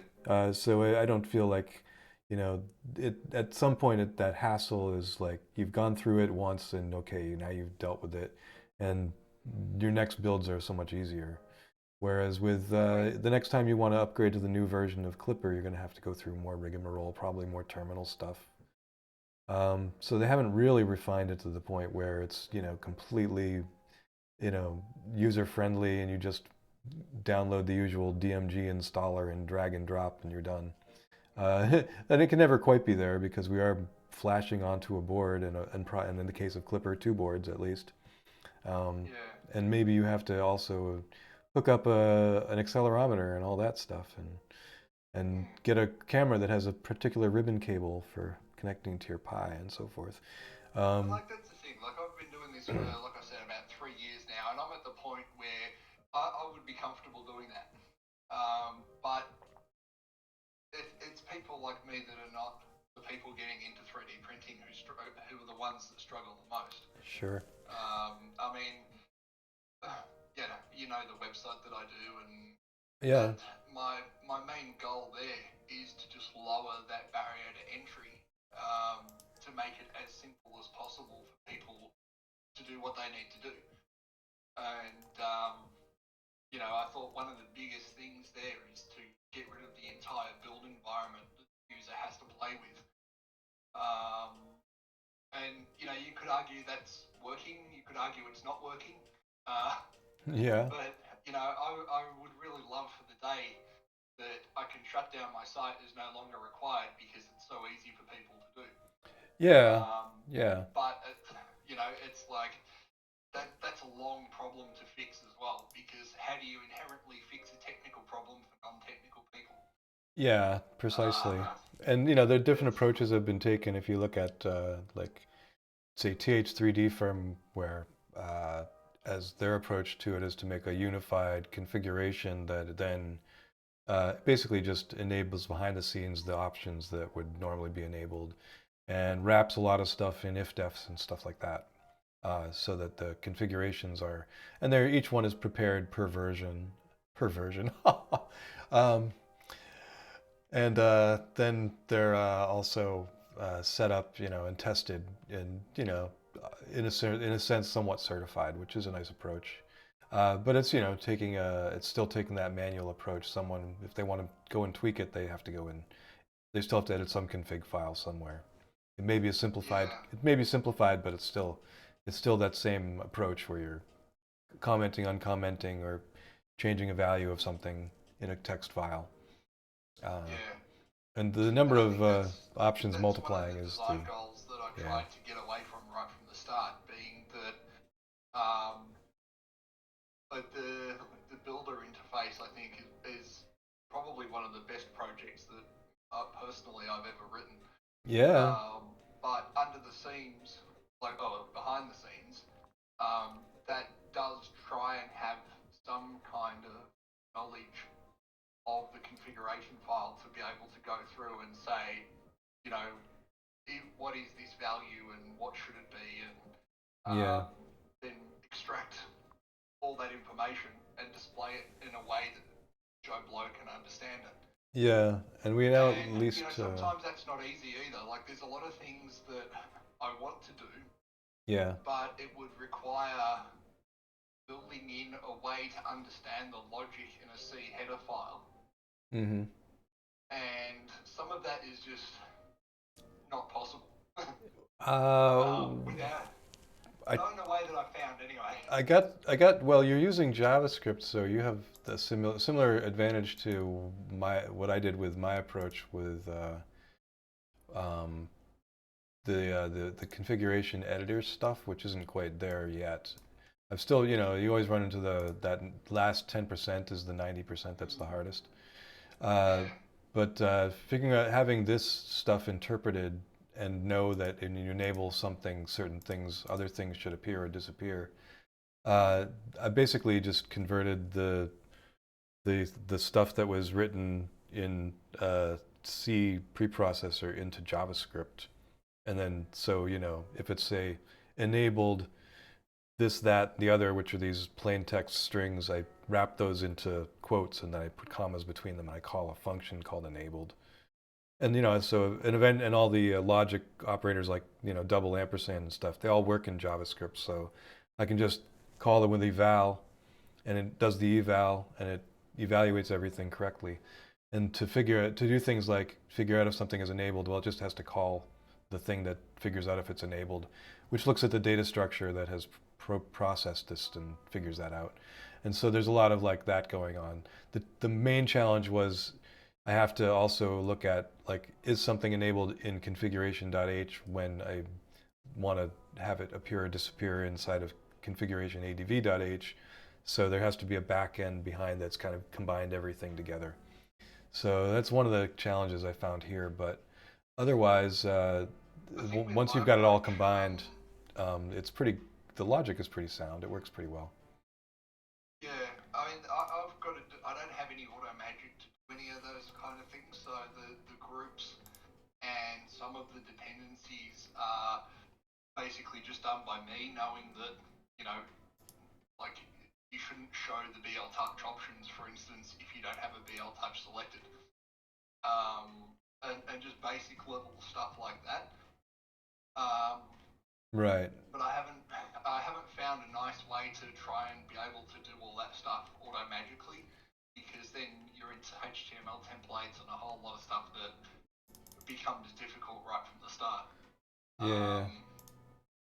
But I think essentially I have a list of values that I use, and then go through from like basically slurp the configuration and config advance into variables, Right. and then just search both of them for the options that I'm looking for.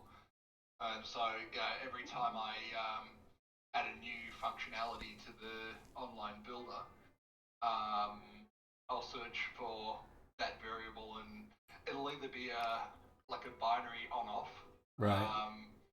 being a define or comment to define out, or it'll be define something with value after it, and Right. it's not smart enough to understand the difference between those. So I have two different lists that I use depending on whether it's supposed to be a define a value or essentially enable a feature. Right. But that's kind of how the approach that I took, and it mostly works. Yeah. Like the big one that I'm tossing up in my mind at the moment is I want to be able to do DWin selection for a UI, so that we offer either the Creality UI or the Marlin UI, or I think there's a third one in there, the Joe's UI. I think that's still in there as well. Yep. But like I only want to show that if a DWin screen is configured for that board. Right. But then that has the other option of, well, you have like the non-DWin builds, like an Ender 3, for instance, that someone might want to build a firmware with a V2 screen on it. Right. Or I think I saw one the other day that someone put a DWin screen on I think Ender 3 Max or something like that. Yeah. I mean, And that was. they started with just the Ender 3 V2 config and just increased the bed size and height Yeah. and all that kind of stuff, and apparently that worked. Yeah, I don't see why it wouldn't. I mean, it was really meant to be because we noticed, of course, right away. It's got a singles connector. It's like, well, this should be very adaptable to almost any board as long as we know what the pinouts are. But I'm trying to figure out how to do that logic within the web page to. Oh yeah, And yeah. it's like, Well, Yeah, right now it's like if the best you can do is like look in the pins files and see if that is accounted for, if that particular display is mentioned, maybe. Um, Yeah, so I don't do anything like that at the moment, yeah, I'm which picking means up that's a a. whole new branch to do. Yeah, that's one of the things I did with my configurator is I tried to pick up stuff from the pins file and from here and there and just, wherever it needed to be picked up from. Not to the depth of like, looking at every pin, but just a few things here and there. And this thing I was just pulling up was just my evaluate requires. And the way I did it was like I just wanted to have a schema approach. I was like, well, the first thing I should do is try and just forget everything else and just try and get something which can parse everything into a schema that is like represents every configuration option and then what it depends upon and stuff like that. And so the requires field that I've put into each option that's defined, it also looks at like, well, am I inside of an if block and what are the things that have piled up in the if blocks that I'm in? And so that just becomes So a what you're saying, single, it's not easy. yeah, yeah, it's because you get to an else and it's like, well, now I need to negate all the conditions that came before. And then add, if it's an elif, then I need to add the new condition to that. And then if it's another else, then I need to negate again. So yeah, it gets a little stupid after a while with all the elifs piling up. Um, Yeah. but yeah, I forgot. I may have even forgotten to consider multiple elifs. So oops. So yeah, at this point, but basically, since it just becomes a field for each item, it's like you can just say, well, is this item enabled? I'll just look at all the things that it's looking at as conditions, and all the conditions are mostly just are these other things enabled. So then it has to look and see if their conditions are satisfied. So it kind of goes Mm. through that for each thing, but once it's done it once, it caches that result. So it only has to say, oh, here's the cache result. Yes, it's enabled because I've already looked at that. And then if anything changes because you hit a checkbox, then it has to just reevaluate it for everything that could possibly descend from that item. And so I could actually make a tree for that, which I was gonna do, but at the moment it See, just I think that's looks, the difficult part, is that now you get into the it just point redoes of everything. how do we interpret this without writing a C pre-parser? It's basically what Um, I've done is written a C preparser, but it's not a C pre. yeah. But the great thing about it is it's not a C preparser, except because well, the only place that it falls down is like if it needs to like evaluate a macro that it doesn't understand. So if I haven't written like I've got a new macro called dguess UI is, um, Oh yeah, that bit me yesterday. and yep. So it's like, oh, now I have to actually write that, or else it won't know what to do with it. That's right. So so I've got like has driver actually is written here, um, and others like temp sensor is max TC. So there's a few things that it definitely is an expert system. It has to know Chris, I have a question. certain things. Yeah, Uh, go with your question. Doesn't this already happen in the compilation process? Can we just compile it once and have it produce an artifact of what the enabled options are, and then yeah, this is for the purposes of being able to edit in place. So unfortunately, I can't rely on the compiler in any sense but being then we'll there. have two parsers that parses the same that are supposed to produce the same result. Oh my god!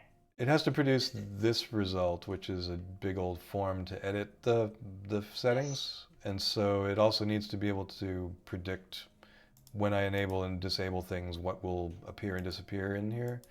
And And you can't exactly recompile it every time. So you no, have to re-implement the parser. Look at that. yeah, so something like this where it just says, oh, this depends upon this. I mean, it's fairly easy to do because it's actually just taking the stuff that's in the if block and turning it into JavaScript. And then it's just doing an eval on the resulting JavaScript.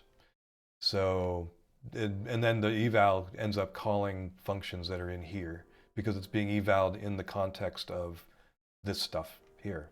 So it can use anything that's here. So when it calls eval, and it actually evals count enabled the macro by calling count enabled right here. And the names I've just turned into an array of strings. So it just can go through the array of strings and then call enabled on each of one of those. So same with all these, and any macro that gets added, I just have to implement it here. And so, yeah, it means that anytime that the configs gain or lose something, I have to modify it and tweak it here. But it's easier to do it in this one place and have it sort of be a historic record that follows along with the development of the latest configuration. And each configuration is kind of an historical, it has some logic kind of implied in it. It would be nice to have it be on the level of like a, entry in the blockchain where you can assign promises and policies to it and things. If we had, I'd still say that there should be as little deep code duplication as possible. There's already code that passes it. So, well, I agree. I definitely agree with that sentiment. What I'm trying to do with this configuration thing was like I needed some way to reveal the configuration options and their interdependencies without uh, without forcing the user to read up a bunch of manuals and stuff, and also give the ability to filter. So if you needed to find probe, you would have a very quick way to just find the options that pertain to the probe. And do other things like hide the things you don't want to see, and so on. But because there are just they're just multiplying like crazy, and being able to find the particular option you want to just edit it, you're gonna have to go in your text editor and use your find box there or something else. So this just hides the details of the text editor from you. And then also you can hide the comments so that you're only looking at the settings, which kind of neatens things up a bit. And then, match up the ones you want. You've only got, a certain number of end stop settings, in this case 12. But there may be more if I turn this on or something. But yeah, and then the other thing I wanted to do was make rules for if you have extruder set to 6, then you're only going to see 6 of these things. If you have it set to 2, you'll see 2 of these things. So that was another set of rules that I could apply here that I wouldn't necessarily be able to apply as part of pre-processing. if we're going to make that dynamic, why shouldn't we make the actual config dynamic? Well, how dynamic it is in a sense because of all the if-else blocks make it dynamic. I had originally intended to make it flat and get rid of all that, but it just simply made more sense to express the dependencies and interdependencies in the actual code itself, and just kind of get if nothing else, as an interim step towards something better. But something better that I kind of had hoped for was the config ini approach. But it also, it can be minimal because you only need the options in here that apply to your particular config situation, but it hides all, there's no documentation here. So everything, you kind of have to know what things mean. This is easier to generate than it is to type. There is no kind of neat, nice version of this that was made like there is for the Clipper so far that has all kind of the comments laid out in it, although that could be done. But the comments typically within the configuration.h don't necessarily match up one-to-one neatly with what would be laid out here. And then, but this is a concept, and it's basically also a tool that is meant to be picked up and run with by the next configurator enthusiast who comes along and really wants to make something that improves configuration, configurability, or whatever. This at least gives us something that is a way to encapsulate and then reproduce configs. And I actually made a script to like download each configuration, run the build so it generates one of these config ini files, and then kind of stop there. And then just so I could get a config ini for every one of the configs, and then put them somewhere, and then use it kind of in exploring migration. It's like going from say 2.1 to 2.11 to 2.12 at least, having those 3 different versions of it, and then seeing if I can make it an easy mapping way to map from one to the next. But I don't know. That's another whole project unto itself, right? But hey, why not? So I mean, the he, fun part is, like, I would,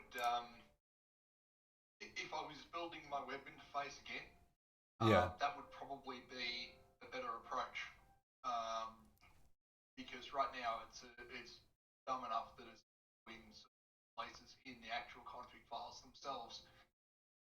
Whereas yep. it would be much better to end up, um, like if I was starting again, to load, load the config.h and advanced.h and pass your options out that way, but then write all the modifications to an INI file and build based on that. But that would have been probably an easier way. But you know, yeah, yeah. It's very tricky. Why not take the legacy code from CRC's web configurator and try patching that up? Patching up what now? I'm sorry. CRC's web configurator and then use the files from there. Um, well, I mean, we're kind of doing different things in a way. I'm trying to yeah, I provide don't think they're tools that make similar it, enough. in a way, I'm trying to make tools that are easy, make it easier to build um, from whatever level you want, like anything and everything down, but also make it simplified to some extent within, this environment. Whereas Yeah, having mine's a very web much environment, based on you're doing something that's even system more, preset. yeah, like more highly simplified than I'm doing, which is, almost like more like a wizard in a sense. Like you start from what is your printer, you know, Yeah, what's your exact model, go from, and then what's the next step, and here it's like I kind of assume you've already downloaded a config, and then you're kind of, maybe you want to tweak it from there. Um, so there are certain assumptions that are probably different from our points of view, but there's definitely elements that we share. There's also, like, I had already written another configurator and then I actually I stuck it in this environment and got it running, but it's, again, it's doing the same kind of thing. It has to do pre-processing of the config files and, use those as the starting point. Um, and, ultimately it's like we have to find some starting point that would also work, that is like, that doesn't make us duplicate again our efforts. Um, so it's like putting all this into a database was part of this effort as well. Is like once I've pulled the schema out, I can also store all this in a database and have it be more relational. Um, I was also intending to put tags on things, so in something in the end stop section could also show up maybe in a different section if it happened to be applicable there. Um, but rather than having everything have a single section that it's only going to show up in. But things like that to kind of improve the findability. But this also ties in with like what the website documentation as well, because also pulling the schema out means that I can generate Jekyll or YML or YAML that represents the config files, and then that can be digested by our Jekyll site and then spit out as web pages and making those searchable. And so that's all part of the effort here as well. Um, so my making a schema here is really in a part like also for my own knowledge base, because I need to have that whole machinery in my head and understand it from the top down, and what the requirements were. And I don't think I would necessarily understand it just hearing it described to me. Having gone through the process and hitting certain roadblocks and knowing what I have to build to get past each roadblock, is, it shows that it's possible. You can actually build a reasonable thing, but I definitely didn't try to build an entire C++ preprocessor um, like interpreter, because that's just crazy. But just enough to be able to do what this needs to do. So, and that actually comes down to a lot of like, it's just reworking text, which I'm just so used to already from my early days of playing with regular expressions and Perl and stuff like that. Uh, so this is kind of more, in a way, an exercise, and it's also a break from the monotony of C++ to some extent. Working with something more dynamic is fun. This is all implemented using JavaScript and jQuery, and really nothing more fancy than that, because it's just easier to just work at the bare bones and make some divs and form fields and just deal with them by their names or whatever. And I don't know, other systems might have things like bindings, and then you have to make a back end of like data structures, and how are things bound to those data structures, and then you end up having to reproduce what you're already building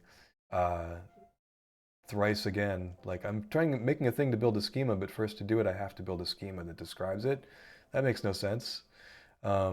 So I figured it would be better to build the thing that builds the schema, and then use the schema to further, you know, this can be used to do things like rearrange the configs and stuff. These could all be dragged around, and whole sections could be moved and stripped out and whatever.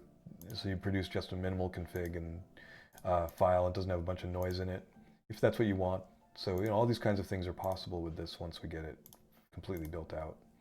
And there's some neat things that you can do within this editor that you can't necessarily do with the web.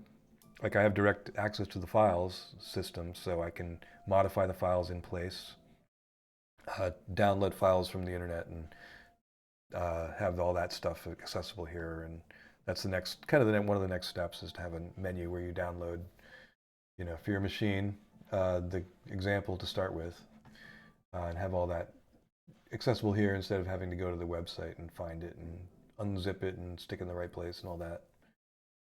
Just make things more accessible and findable and discoverable. And I don't know, I hate to make Arduino IDE completely obsolete, but at the same time, they haven't kept up with this kind of stuff that we're able to do in here to improve that, what we need to do for a project to make it easier for your everyday user who may have just bought a Ninja 3 or got one given to them or whatever, doesn't know what to do with it. Maybe we can get to the point where they can just build the next firmware with a single upload button instead of having to go through all the other stuff. It's kind of the aim eventually, but we'll see. We'll see how far we get with that. It's never. If some people can do something wrong, they will. That's Murphy's Law, right? What we were talking about before about hardware in 3D printers. Right. I know that the Big Tree Tech SKR3 Easy is now up to a 32-bit 480 megahertz CPU. Yeah. 30 times faster than your AVR 16 megahertz CPU. 30 times, and more if you count all the other pipeline optimizations. So yeah, and some of those things have FPUs and stuff too. So like the F4 I think has an FPU. So there's one floating point without FPU. Right? FPU. Okay, fair. But yeah, it's pretty wild that we've gotten to this level. So yeah, that's as fast as like one of the fastest Macs I ever owned was like something in that realm, like coming up on Way faster than my first PC that I ever owned. Yeah, like we're there now. So yeah, when you've got something that's 30 times, when you can do 30 times as much per clock cycle, or more, and yeah, it's like, what's the point of worrying about optimization at all? Just hey, Happy New Year, everybody! We're almost there. I know some of us have passed the mark already. The sun has already passed over our heads, or under our feet. I kept forgetting there's such a difference in time zones. It's 3:35 on January the 1st here. Yes, it's already 2013 and down under, over there in that particular hemisphere. And whichever way you slice it, it's another year. And a whole new set of constellations to enjoy. It's now only about 10:36 here. And Commander Dr. Toxic is 4:30 a.m. in 2023 where they are. In UK. In the good old UK. Oh, yep, sure enough, in London. According to my 24-hour clock, it is that time. Yeah, so I've got a bit of time to enjoy. We had a sleep, had lunch the next day. Oh, man. Well, how's it feeling to be in a new year? Isn't it great? In here talking on the internet, same as every other day. Yeah, I suppose so. Here we are. Once again. I've resolved to get out more. We'll see how that works. I have to anyway. I've got to move to a new spot. This place is too pricey for my funding level. I've got to move to a place that's about 50% cheaper. Let's see where we're at with pull requests right now. Let's see. Small pile. RGB startup test for PCA 9632. That's probably a very simple, nice one. Let's fix that up.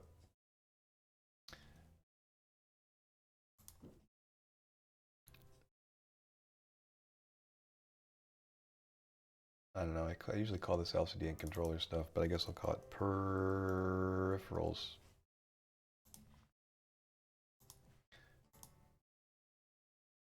Oh, there are config changes. Darn it! I see. RGB startup test becomes an option, and then I see. Okay, we can fix this up.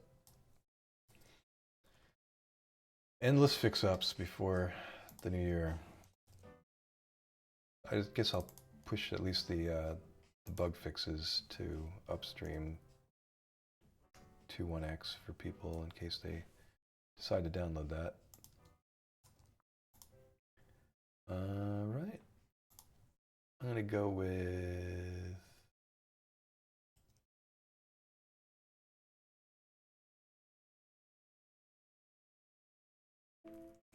On that note, just looking through the spec sheet on that BTT board with the 480 megahertz processor.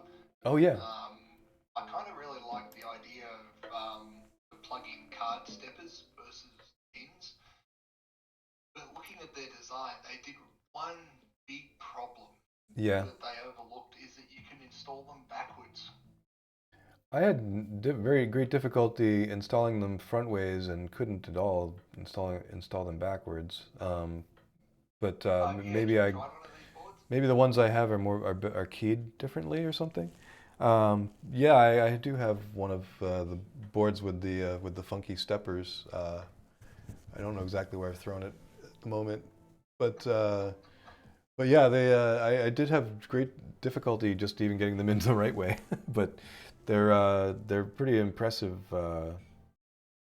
little boards. I like the yeah. I mean, I like edge connectors in general, but my memory of edge connectors is that they always wear out and look like the most worn part of any old computer is the edge connectors. But I guess these aren't going to be pulled in and out all the time, so I'm not too worried about that. I just really wish that they'd have keyed the connector so that it became foolproof, like it literally go in backwards. Yeah, I thought that they were, but maybe there's that option, but the board itself didn't have the right key. That's possible. Let's see. I'm only going off site, pictures on their website. Maybe the real thing, something. Yeah, I've moved all my back burner boards out to a different location, so I'm not going to run out and get them right now. But yeah, it's an interesting. Oh wait, there it is, right there. But Dune, I guess I'm planning to utilize it for some testing, so I have it in a pile with motors attached. Let's see. Does that make any sense? Let's just detach it. I don't remember why I have these attached anyway. Let's bring the old board over for a look. All right. Yeah, this is what we're talking about, right? Yeah, that's the one. So yeah, I noticed with this, if I tried to put them in the wrong way, I couldn't, but maybe I didn't try hard enough. I'm just going off the renders on the website where it looks like the Oh, there you are. It does go in backward. yeah. But it doesn't quite fit right. It's sort of, there is a key-ish element here somewhere. I think it's on the where is it exactly? Here's the key, and so you can see there isn't any special shape that distinguishes it. But something about the way that it's, I think it's because the board sticks out on one side, so if there's any obstacles on that side set up to prevent you from pushing it in, then it won't. And I actually happen to have a jumper switch there, or no, that's actually a plug. And this plug also has that shape to it. It's got the extra pins, like all the BTT boards do, and some others. But let's see. So let's see if I swap this around again. What is it that's getting in the way here? Yeah, it's that the board runs into runs into the end, so it doesn't quite gel because it hits the end there. Yeah, okay. They don't have the jumpers on any of the pictures because obviously they're just rendered for the ones online. But this is actually it's got that extra plug for the pins for additional control on the fancy BTT steppers. But yeah, really, I dig the concept here. And they're all individually synced, hopefully correctly, according to factory instructions and stuff. But yeah, they look nice. The fact that they stick up in the air is kind of like not such a big deal since our heat sinks already did that anyway. And I guess the airflow here over these is, I don't know, meh. It's going to be what it is. You have to just change how you do your airflow thing. Yeah, so in general, I like the concept. This particular form factor board is, I don't know what this is meant to match up to. Like a Rambo kind of something like that. I don't know. The big square style. It's definitely not an E3 board, that's for sure. An Ender 3 style. It kind of matches up with, yeah, they've got a few like this.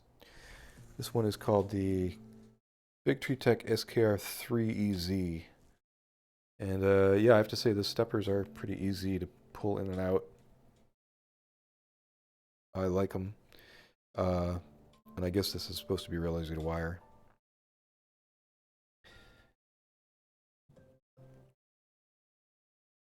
What I really need to do is get myself like a clone of Nero 3D to come over and like tinker with every one of these boards and build a Voron out of them.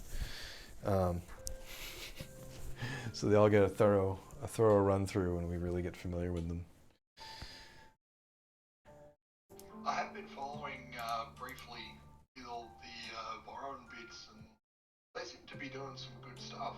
I mean, the hardware behind it seems to be fairly solid. And we're at a point now where you know how a lot of the main parts are 3D printed. We're getting to the point where there's companies now, again, straight out of China, that are doing the CNC based parts instead. So they do it straight out of sheet metal and just CNC the 3D printable parts out, which is an interesting thing. So it's kind of good to see that starting to happen. They're still fairly pricey at the moment, but you know that's going to come down with time, like everything else does. It'll be interesting to see where that goes. Yeah, there we already had that that seminal crossover, which there wasn't a lot of fanfare, but I mean when the price of 32-bit became much lower than 8-bit boards, AVR boards, you know, I thought everyone would be switching at that point, and I guess we kind of have gone by now. I think we're pretty much at the point where it's going forward. It's going to all be in that direction. Although here's Prusa still making some printers with 8-bit boards in them, so. I guess maybe not. I guess we probably will still have to contend with that for a long time to come.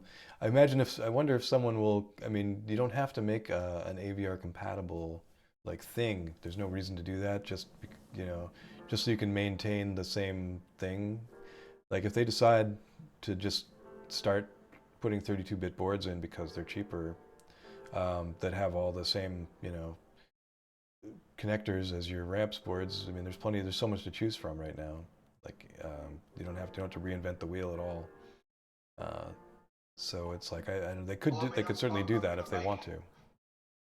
I'm going to make a prediction for 2023, and I think the 3D printing sides of things, and specifically the hardware, I think it's going to be the year of the prosumer type printers, Mm-hmm. where you get to the point where the low end of the commercial market and the high end of the consumer market will probably have a lot of shake-up over this year. Hmm. And I think I mean, we've already had the race to the bottom for consumer printers, and that's been, you know, essentially the Ender 3 started that, and we've got that race to the bottom to make, you know, an Ender 3 $5 cheaper. And Sure. like there's not much room to move on that anymore. You know, we basically got where we're going to get with that. There's only so much, I guess, to put it one way, fat you can cut from the lowest of the low end in printers. Yeah. But there's been sort of this isolated commercial 3D printing side, which, you know, has been proprietary firmware, proprietary slices, proprietary consumables, all that kind of stuff. And I believe this year is going to be the one that puts that under threat, because it's going to turn into like the Crealities, the Big Tree Techs, the bigger names in what's mostly the consumer market at the moment. I think they're going to gear up and put a lot into the medium to higher end printers that are at the moment purely like commercial type things. I think that's the space to watch in 2023. Right on. I could see that. It's the uh, one of the areas I've seen is in that is that I mean, we're seeing things at a price point now that I'm kind of surprised to see. I keep coming back to bamboo, but you know, like that's surprisingly inexpensive for what you're getting, and you know, I wonder where the cost cutting is happening there. And then, you know, people who have been testing them are probably going to find, you know, some wear and tear here in some place that, you know, you weren't expecting. But I don't know. So far, they seem to be holding up, and that's a product made in Austin, which is, you know, pretty amazing, considering that they're again working in the United States, in Texas, and still hitting that price point. Is impressive. So I don't know. I mean, it's interesting what we're able to bring into that space now, just by virtue of I think a lot of it is the advancements in the processors, 32-bit, certainly, and they're definitely not. Thing, let's face it, not the consumer market, but the commercial market has been. I mean, we've got two printers at work that get quite a workout. Oh, I see.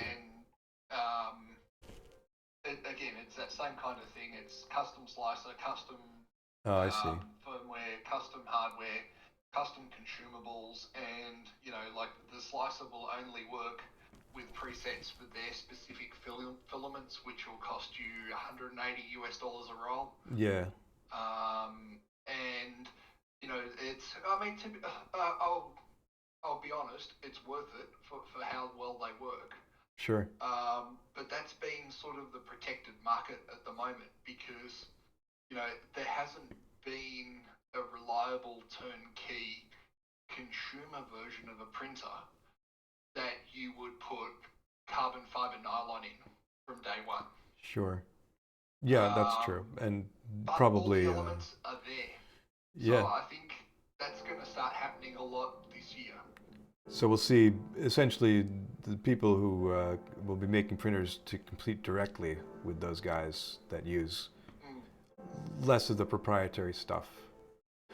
I actually do see some movement in that area. Again, going back to Ulendo.io, I can't divulge everything we've discussed or anything, but their aim is to keep their market alive, and their market is very much in that kind of space where they can take machines that are at a lower grade and improve their motion output and so forth by using mathematics and making better motion systems as a result, and getting rid of some of that vibration that reduces the reliability and adds more wear and tear and that kind of stuff. And so I think that they don't necessarily want to abandon the world of low level Marlin hobbyist rep printers. They're very interested in that area and keeping that alive, which is why they want to contribute what they can to the input shaping side of things. It's really their bread and butter. And so I guess they're probably seeing the writing on the wall for consumer printer, for the more expensive commercial printers and their weird consumables and stuff. I'm wondering if you take any of those elements of the proprietary printers, like modify them slightly so you can use carbon fiber from anywhere, and if you'd get the same experience out, or if you're really stuck with, if you don't use every part, you really won't get the same experience at all.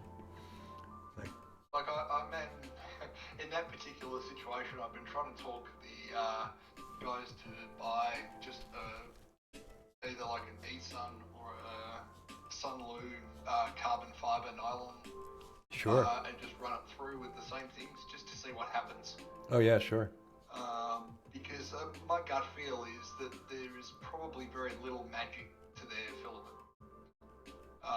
It's just that you don't get a preset for any other filaments, and you can't change the print temperature. You can't change. Well, Yeah. the bed is unheated. Yeah. But like you don't get control over any of those variables. I see. It's like even if you want to slice something for it to send it, you use that company's slicer, which it would be debatable if it's better or worse than Cura or Prusa Slicer or Super Slicer or any of those. Oh yeah. But you don't get the option to change temperatures. For instance, you pre-select your filament, you pre-select your printer, and off you go. Yeah. I mean, in terms of how certification works, and the things that they may be up against at the price point and the kinds of contracts they're dealing with, maybe they really do have to make sure that everything is locked down, and that you only can use the things that they've tested and tuned perfectly for you, and have this PID profile and everything. But opening it up for tinkering would only mess those things up after all. So it's like, you do get a certain product with that is guaranteed to function at a certain level. But yeah, it's like, it would be nice if you could say, if you notice that the supports are too much for what, and you're wasting material, it'd be nice to be able to modify that and do other things that they might not allow you to do, just because they've decided that, yeah, if you went any lower, then there's a 10% higher chance of failure, so therefore no. You know, it's nice to No, have the that's the thing. Like options. I will admit that there is a lot less messing around with it. Like the guys run it and it just works. Yep. And the other benefit as well is that I've acquired some offcuts of that filament and they print perfectly fine on a modified Ender 3 Oh, sure. on the same filament. I actually made a carbon fiber nylon adapter for my parents' metal detector. Oh, wow. And, you know, it was a very basic design from just using Thinkyhead online with a few measurements. And, you know, that thing came out absolutely brilliant. Nice. But what it does show is that their ecosystem is not as precious as they would have you believe. Sure. Sure. I mean, but it does cost us $300 a roll of filament. oh my God. It does. That's Australian dollars, so it's about 180 US Okay. per roll. Still. And you don't quite get a kilo for that. Yeah, and that's. I mean, what is the cost of you know, your commodity carbon fiber? I haven't actually bought a commodity one. There's the eSun. I've bought a normal nylon here. I think that cost me about $24 US. Oh gosh. Or $30 US for that's not a carbon fiber nylon. That's just plain nylon. Yeah. But the eSun high temperature PA again carbon fiber one was I think about $90 Australian, so that would be somewhere around the $60 to $70 US. Okay. And that's for a full kilo. Wow. So, yeah, that's a huge variance. Yeah.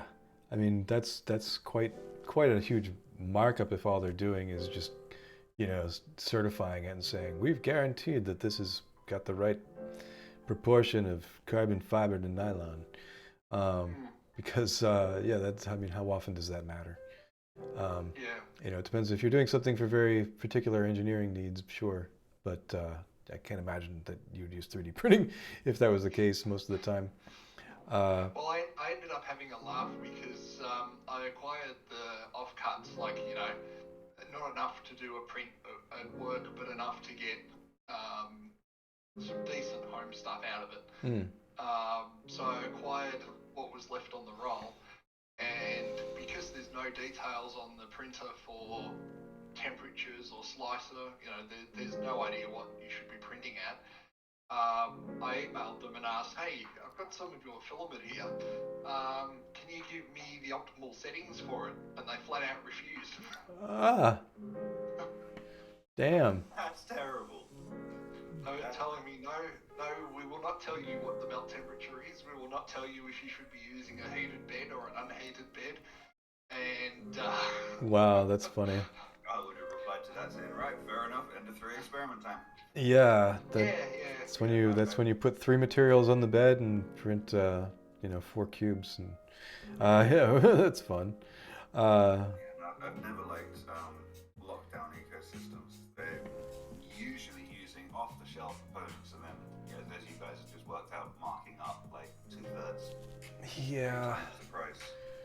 Yeah, that's funny. That's our proprietary secret, you know, is we buy them from over here, we unwrap It's them, and then we. Therefore it works. Yeah, I yeah. don't know if you saw my comment in the chat. I would quite happily get a pro-grade printer and eat Marlin at it. Hey, there you go. At the end of the day, Uh, proprietary ecosystems can't offer anything that you can get cheaper. yeah, and I mean, ultimately, you know, what have I got here that's my most expensive beastie? It's a E3D tool changer, which was, you know, it's going to change the game. But I do mean to put Marlin on that. That's not exactly pro grade, but it's the closest I have to something like that. And you know, it's just meant to be a big, I heavy, think I've seen them running, a big running old Marlin hunk. already, so it's not going to be that much of a challenge. Yeah, it's not. It shouldn't be hard. You know, I've got the octopus board here, and that's got plenty of connectors. It's mainly, I think, is a matter of making sure all the connectors fit. properly because they all decide to have different connectors on these things. Yeah, I wish I would have checked that before buying the 4.2.7 board I got, but whatever. Yeah, and then there's also, I think, a daughter board attached to this thing as well. These things are crazy. So that's almost duet style then. Yeah, exactly. It's got that duet style-y quality to it. I have it over here in the pile, just waiting to be utilized eventually. What's it called? Come on over here, you. I want to say, is this the daughter board part? No, it's just the wires. That's how much complication there is. You have to actually have a separate wire set for the whole thing. That's terrible. What have we got here? Oh, and this is called the B2T Octopus, and you know, it's a beast. It's a little bit of a beast, but this one here is the real beast, the BQ. What do we got here? Oh yeah, there we are. That's called the GTR V1.0. So this is really the one that you could call as maybe the analog to the Duet Wi-Fi, the Duet 2 Wi-Fi, because it comes with this daughter board here, which is connected by a big old Rebond cable, and this one contains 1, 2, 3, 4, 5 steppers and a bunch of other stuff. And then this one's got your for initial 6 steppers. So you have a total of 11 stepper connectors, individuals that you can just, you know, use. Actually use 11 steppers on a printer, Jesus Christ. And so many. I was gonna say, maybe I'm just a moron because I can't even think of what you would use 11 steppers for. I know, right? Think about his tool changer. You have at least one stepper for each tool. Yeah. You've got 1 for each tool, and then you've got 3 for your axes, so that's a total of 7. And that's We'll go 5 on the then you've got 4 to spare. printer it is anyway. Well, in this particular case, it's an E3D tool changer, is what these would end up on. That's what? Dual Z-axis and dual X-axis, I think. It's got a single Z motor, and it's a Core XY. And yeah, and it's just a regular Core XY, so although it's got trinamic stuff going on, so it can do sensorless end stops and stuff like that. But yeah, it's a beast. It is a big old metal beast. I'm afraid to put my fingers near it when it's moving, because I would lose one. Meanwhile, there is, you know, the less ambitious but equally fat. This has a total of 8, so this would actually cover the needs of the tool changer as well. 4 of these being, and you know, Look at that power connector on the edge as well. Jesus Christ. yeah, Ready to take some beefy power. yeah, that's you know, serious. They're not kidding with this one. Yeah, no, that's proper big boys place. So yeah, that's your just Octopus version 1.1. So hopefully not too buggy. Version 1.1. But yeah, just 8 is enough connectors to run that whole machine. I think I'm trying to think if there's anything on there that it would require the extra board for, like the mice, you know, like the Duet 2 Wi-Fi has. And I don't know. What kind of tools you plan to put on it? I mean, Also, if you put a laser engraver on it, you would want a cooler, but not a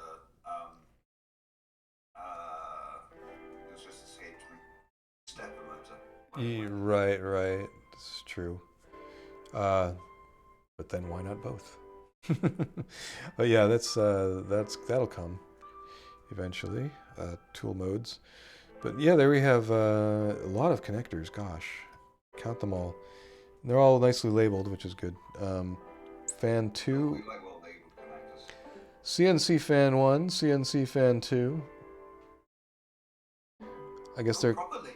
Nice. fan 6, fan 7. Then we've got, yeah, all these are labeled pretty well. The pins are numbered. PG 15. Okay, good. And all the diag pins are over here. So those are our sensorless end stops, are ready to go. Yeah, very nice, very nice. So this is meant to be paired with, of course, their fancy trinamic steppers. And that would be nice. This machine actually is, although it has sensorless end stops, it runs the steppers at a high, at least the way I've used it so far, it was running the steppers very loudly. Maybe I just needed to tune that. But this is kind of where I want to get into experimenting. And then of course, you know, they give you a pile of stepper drivers and a pile of wires. So have fun wiring it all up. The only thing is, if once I've moved to a Marlin-based E3D tool changer, I'm committed, you know. And I still want to play with RepRap firmware before I do that. Enjoy the experience, the full experience, before I completely rip it apart and turn it into a broken Marlin half-done thing, which I hope will not be the case. I hope it'll be in. There you go. Here, you want to borrow this? I'll just you can pay for shipping. There's no way you're shipping out to the UK. I had someone ship me a gaming machine from Ohio. That cost him enough. Oh my god. Yeah, I mean, it's an arm and a leg to ship things these days. Well, not only that, but it's an arm and a leg to ship things from the US to the UK. From the UK to the US isn't quite so bad, but from the US to the UK is extortionate. It really is. I just wanted to ship like a large bulky envelope to Germany at one point, and that was like $200.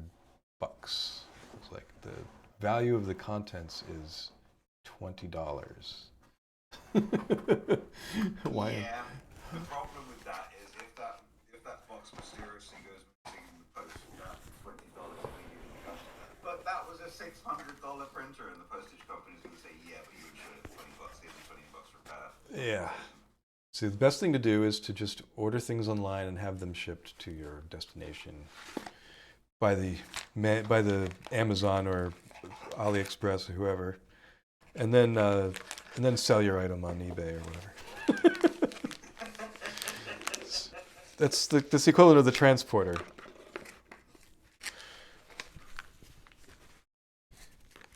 I mean, I don't know if I want to admit it, but I did hit diamond status in AliExpress last year. Oh gosh, congratulations. That's good or bad? I don't know. I didn't realize it was a pyramid scheme. That's pretty cool. I've never brought anything from AliExpress. I've never been able to finish the checkout. For some reason, the checkout page just blanks on me. Oh, well, I guess GearBest is the next best thing, I guess. I don't know if they still exist. I'll try them. At the moment, I'm sort of teetering between Amazon and eBay. Yeah, Amazon, I always hit the smile.amazon side, and so that one fraction of a penny will go to the Humane Society of the United States with each purchase. You know, I would do that if Amazon weren't the reason that the Humane Society exists. Yeah, I agree.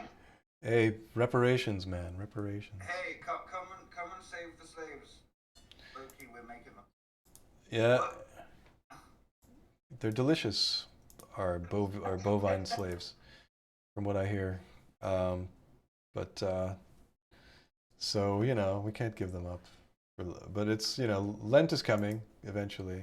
But it's the new year. What's a good resolution? Mine is to just get out and get some air, pretty much. I don't need much more than that, personally. PCA 9533. Why do we only have a PCA 9632 test? Why not a PCA 9533 test? Why leave that out? That's what I want to know.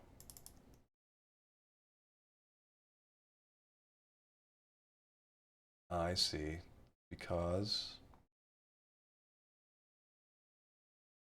we can.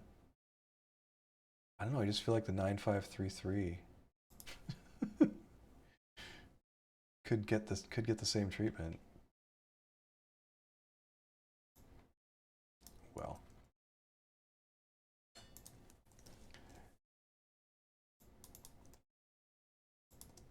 I always got to remember to check the trailing white space.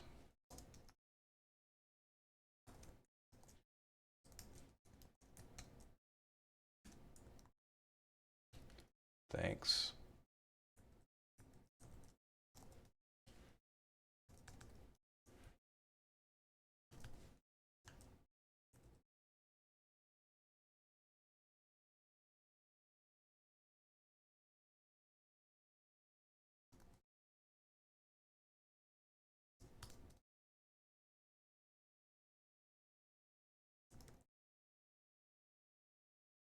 It's always going to be something, right? Or is it going down?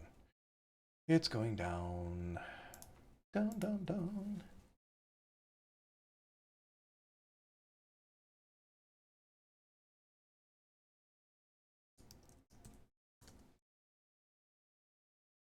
Hmm? Hmm? Unreadable. What is this?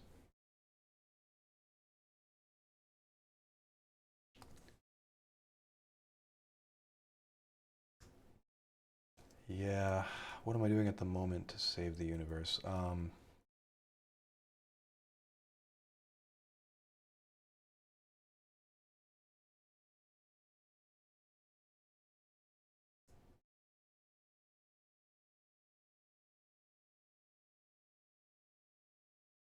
funny thing is, you want to do so much, but then there's a floor to be swept, and it's like...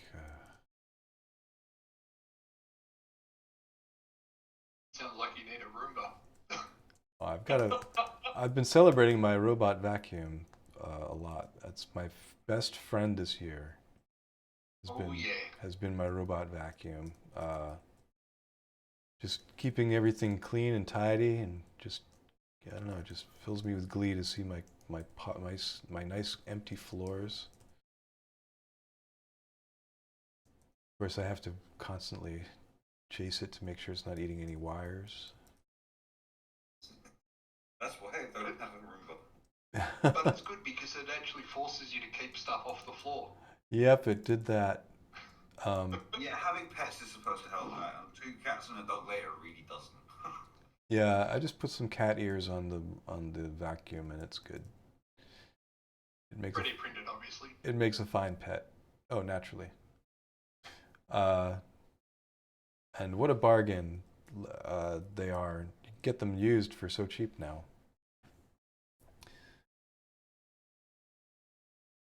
I think I'm still on my first Roomba that I ever bought, and I found it relatively cheap one day, and I thought, well, I don't know how good these things are. I don't know anyone who's ever had one.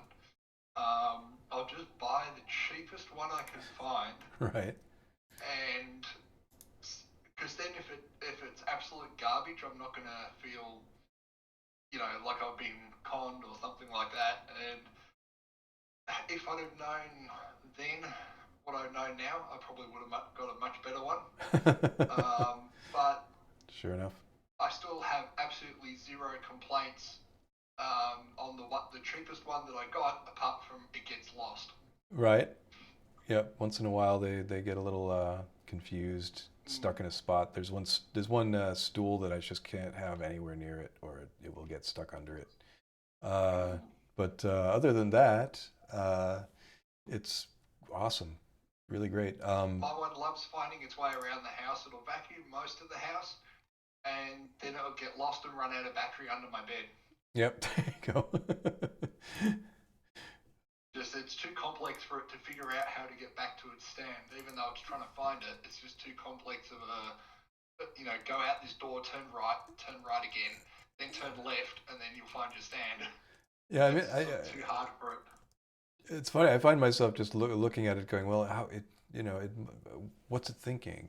how can I understand like where it's getting, why it's getting confused in a certain place? What's I causing can that?" tell you exactly what the Roomba's thinking. Hmm. Thank God I'm not in another YouTube video. Most of the ones I've seen online, a creator has found them and turned them into either a battle bot or one of these. Oh my God. They must make fun platforms for that. I mean, they've got pretty good motors for moving around on the floor anyway. They're talky, aren't they? If I remember correctly. So yeah, they make a pretty good platform. Pretty torquey. I've never seen anyone try to run one at like double speed or anything, but that would be funny. I'd enjoy that. Well, I mean, it's a fairly complex platform that has like even mine. It's got the bump sensors, it's got the IR sensors, Oh wow.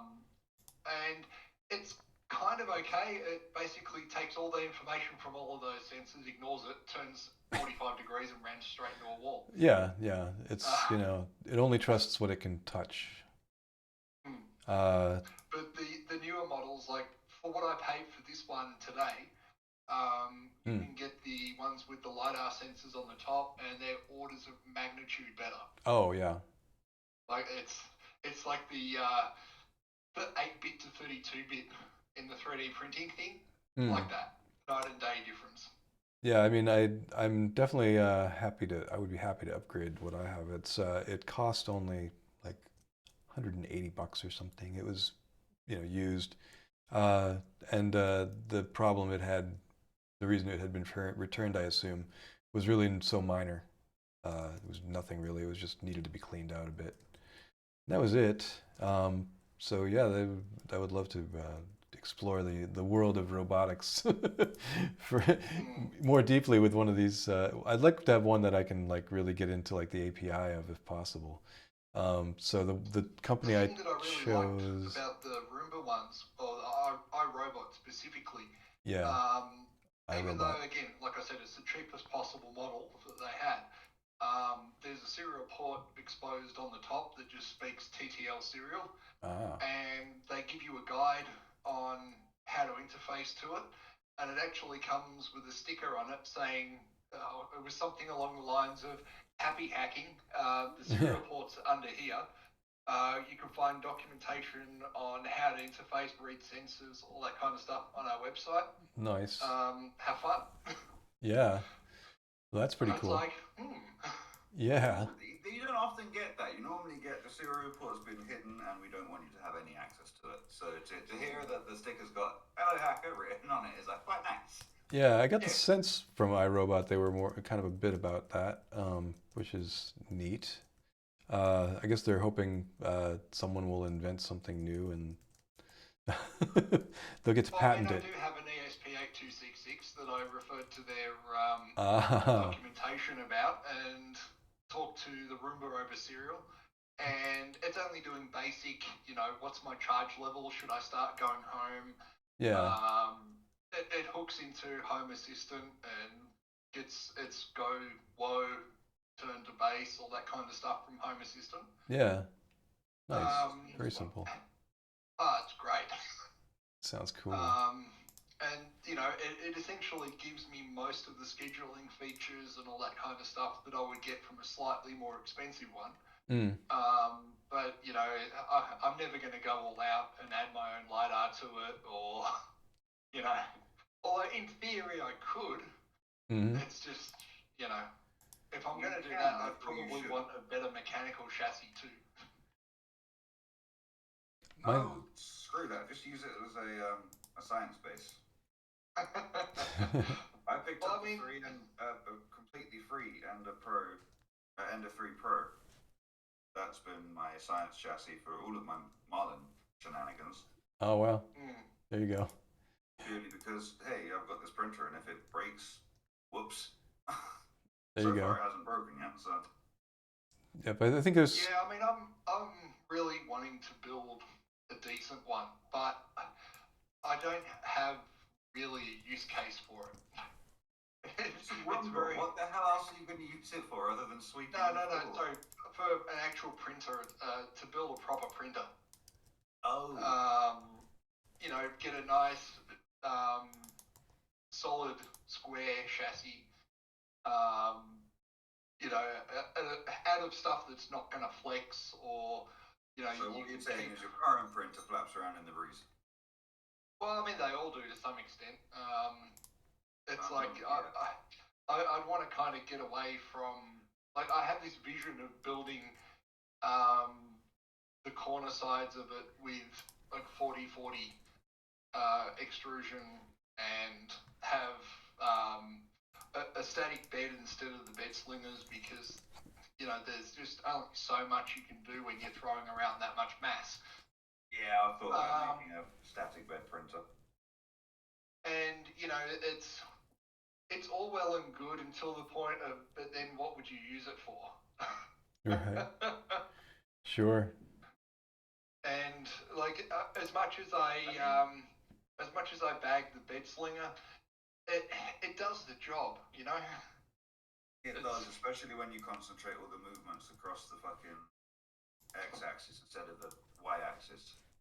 Yeah, I mean, I built an enclosure out of the 3 lac tables, you know, because it just fits, and they're cheap. And I tried to enclose it and try to look at turning it into like a heated enclosure type thing. And that worked to a point, but it just leaks. I think I've got a 300 watt or something like that ceramic heater element, or sorry, PTC heater element in there to just heat the air. Oh, yeah. But there's just so many leaks in it that it never really gets above about 35 or 40 degrees anyway.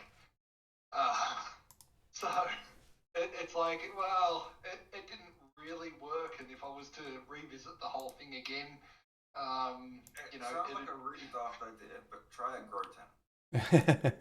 Yeah. One of the printers I brought came with a free grow tent. I'm like, I'm not growing marijuana. Well, I was growing marijuana, but I'm not growing marijuana in a minute. And the guy was like, no, it's to put the printer in, keep it warm. Yeah. But my house is warm. No. Use it as a heated chamber. Yeah. Right, fair enough. Well, I mean, these days I'd end up building something probably just out of solid wood, and having that as insulation as well. Case. No, a case over the top of it. Yeah. It's like an enclosure. Because at least at that point you've got a decent amount of insulation in there. I tried to do the whole make it look good with perspex sides and all that kind of stuff, but it leaks like a sieve. So it looks good, but it's just, it's not what I had in mind. Yeah, no, I can imagine building a case is quite challenging. That can be tricky. I mean, it depends what your needs are, I guess. Were you using some material that needed to be kept particularly warm? It sounded like you were using nylon at one point. That probably needs some temperature control. And nylon needs some heat to keep it warm, doesn't it? If I remember. It was mostly just plain ABS. Oh yeah. At the time. In which case you're just keeping the smell in. Yeesh. Well, I've never really noticed that. I don't know what that says about me, but It means you've had COVID as many times as I have. Yeah. But I had problems with stuff warping off the bed. And it's like, okay, well, I'll just make this into a bit of a heated thing to minimize the temperature differentials, and never really got anywhere good with that. But interestingly enough, since I switched to, I should explain this a little bit. So the first 3D printer I ever got was an Ender 3 Pro. And now pretty much the only thing that's stock of it is the actual extrusion parts itself. So it's got the fully replaced direct drive hot end.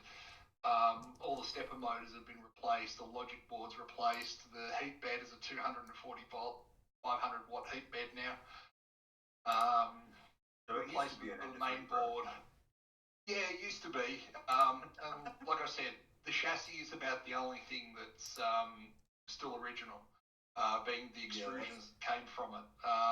That's pretty It's much even down to the even down to the wheels got replaced with polycarbonate wheels, and like it runs really well.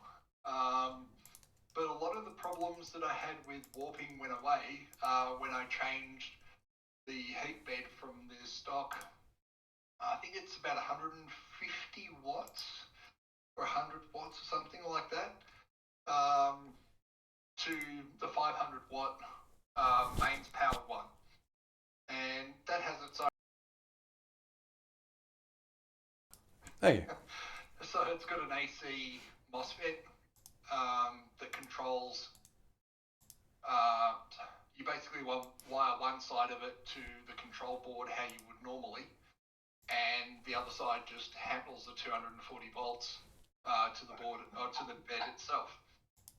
And ever since I did a good PID tune for that bed, all my warping problems disappeared. Oh, that's good. That must make a huge difference. So it makes me wonder if that's, the warping is not necessarily the, it would have something to do with the atmospheric temperatures as well, and the enclosure probably helps with that, even though it's not heated. But getting a decent amount of stable heat out of the bed itself made a much bigger difference. Yeah, I mean, as far as adhesion goes, that's going to make a huge difference because the bottom is going to be constantly contracting and expanding, and it's going to immediately pull right off the bed. No matter what material you might be using for your bed, there you can put down all the slurry you want. It won't help. In that case, so yeah, a good PID tuning and having probably in that case a bulkier bed might be helpful too, just so it keeps its temperature more steadily. It's the same build plate, but it's got the basically the silicon mat stuck underneath it. Yeah. And that's made so much of a difference. The only thing to be wary of is that it heats up a lot faster than heat can travel through the bed itself. Oh, yeah. So when your thermistor is saying that it's sure your bed is at 80 degrees, the top of the bed is not there yet. I see. Just because it takes that little bit of time for the heat to go through the materials. But couple that with a PEI, the flex sheets. That's been brilliant ever since. Yeah, so it just sounds like you need to. I guess we have probably some parameters for like having the bed wait a little longer, but we could certainly I think we do that. Like you could certainly say something like temp residency, set the temp residency for the bed to like 60 seconds before it so it waits a whole minute before it decides it's actually reached the temperature. Yeah, I think that'd be one to do in the start G code. But to sort of work around that, I wrote some start G code that starts off waiting for the bed to heat up. Yeah. Well, before that, it sets the hot end temperature to 70% of its target temperature, and then does a wait for the bed to get up to temperature. Then it does a home. Then it repositions the head, and then gets it to heat up that extra 30% to its target temperature. You can take my starting to be good, didn't you? That sounds just like I'm doing. Okay. Yeah, I published mine a while ago on the website that I run, and so simultaneously heat the bed to its full temperature, and then the hot end to about preheat, so about 170. Once the hot end reaches 170, the bed's usually sitting at heat for a little while. Yep, that's what I do. It takes about 30 seconds, and that's enough for the bed or some of that heat to start transferring through the bed.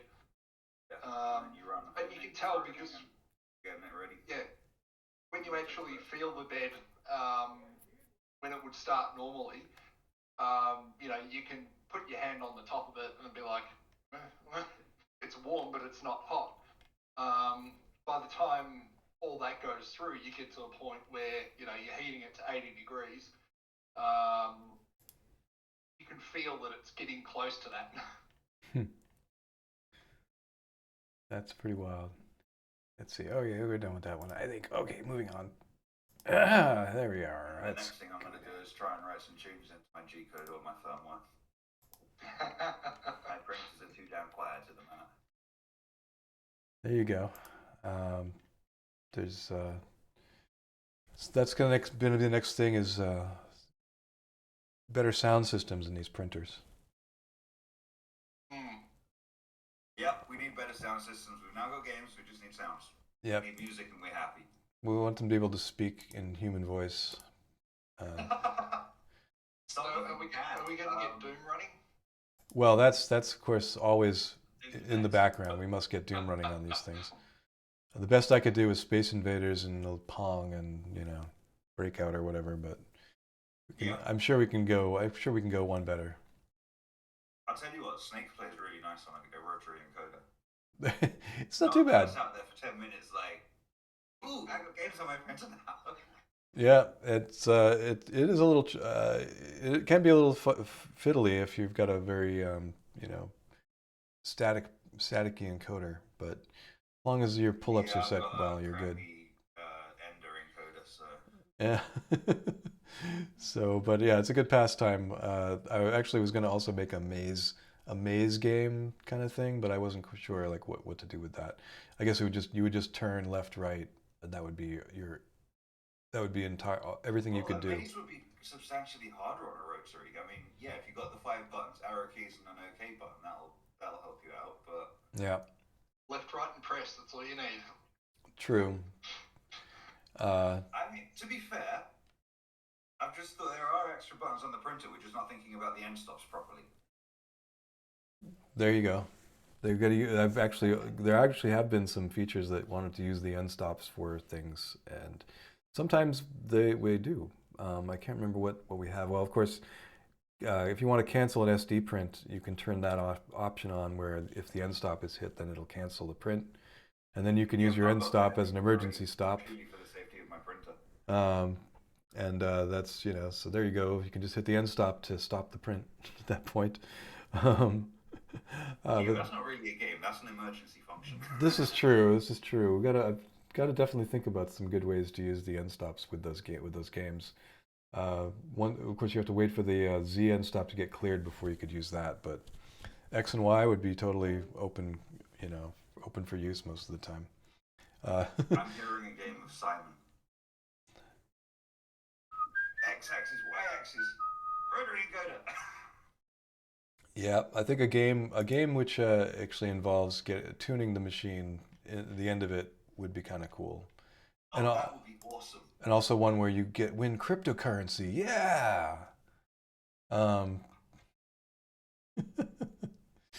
Somehow we got to involve crypto. What is that doing? That would be the first machine virus that turns a 3D printer into a crypto miner. There you go. What's going on with these permissions? I do not give you permission, Insanity Automation. How well do the games work when the printer's running a print job? What about it?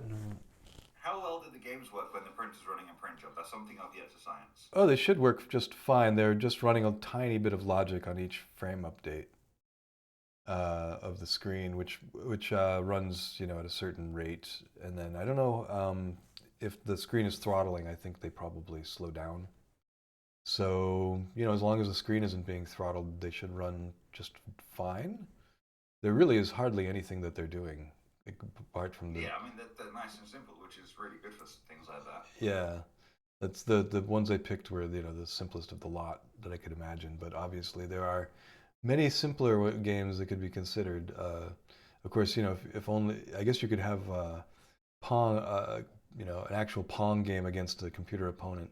If you really wanted that, you could have a little Pong, and it would pretty much. It'd have to make it stupid so that it would lose occasionally, but. Why would you want that? You have to beat it naturally. You have to be good at Pong to beat it. Well, yeah, I guess so. The real way to beat Pong is to get a really good shot at an acute angle that they just can't reach. But the computer's got an encoder. It can reach, man. It can go. Uh, it can go instantly there if it wants to. I guess there was a game I remember for the Atari where it was like a Pong variants were included, and one of them was like squash. So I was constantly playing the squash game, which was fine.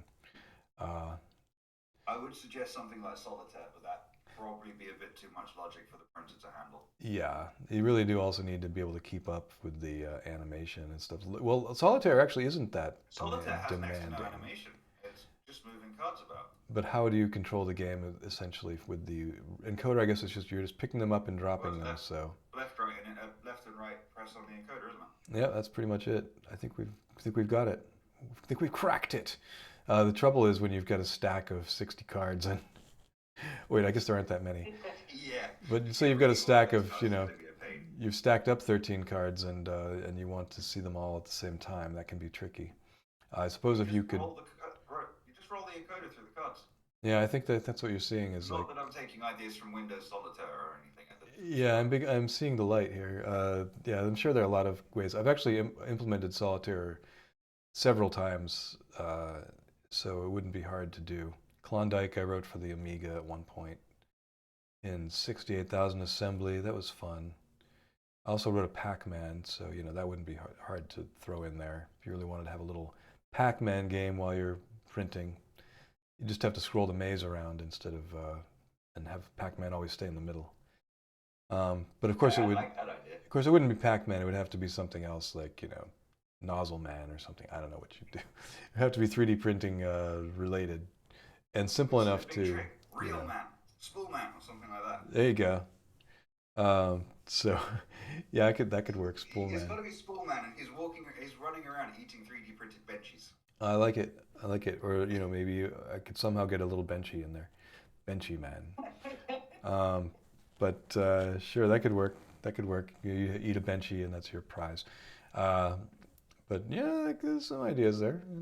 Having the little ghosts move around is fun, but I suppose you can only probably have one or two ghosts on that size screen. Want too many. Yeah, you wouldn't want to completely, but you need to be able to have someone in a pickle. So two, I think, is the right number. The minimum number is two. Yeah. We'll see about that. Yeah, because otherwise you can always turn around and run away that way. That's cheating. Yeah. But yeah, there's fun ideas that could be done there. But yeah, we'll explore that at some point. The next thing to make is more games. That's what everyone's clamoring for. Input shaping and more games. Games for the color screens. People are demanding. Why don't we have a color Pac-Man? God damn it, on our TFT screen. That's purely because color screens are being emulated at the minute. Well, there's that. You'd have to make the graphics for that and throw them in there, and nobody wants to do it. I would love a game of Tetris, but I need more colors. Not more color. I need more buttons. This is true. If you happen to have a printer that has the keypad on it, though, you're good to go. Yeah, I need to change my screen now so I can get a keypad on it. But hey, that's just triggered me. What's on your screen now? How do we make this scones thing actually fast again? What's wrong with it these days? Is it behaving badly? Slow. If you take a time of how long it takes to run a build of Marlin, yeah, a significant chunk of it is with this scones tool. Well, I know that it's. It's actually reducing the number of scones is the whole build system essentially that Platform IO is built on. So we kind of can't abandon it. But like if I do a typical build of this thing, right now I guess I'm using an obsolete core. That's nice to know. Let's see. Your configuration. It's slow, and it just takes 5 seconds. that. That particular build took 5 files seconds. take about 30 seconds. I'm Good. compiling 200 and some meg firmware. Yeah. So mine's of course already built. So if I were to make a change of some kind, I don't know what. Change show boot screen. That may take a while. change the show boot screen and then do another build. I don't know. What does that take? Yeah, I kind of have to do it every single build from scratch, and I'm struggling really hard to get it back under a minute. Ah.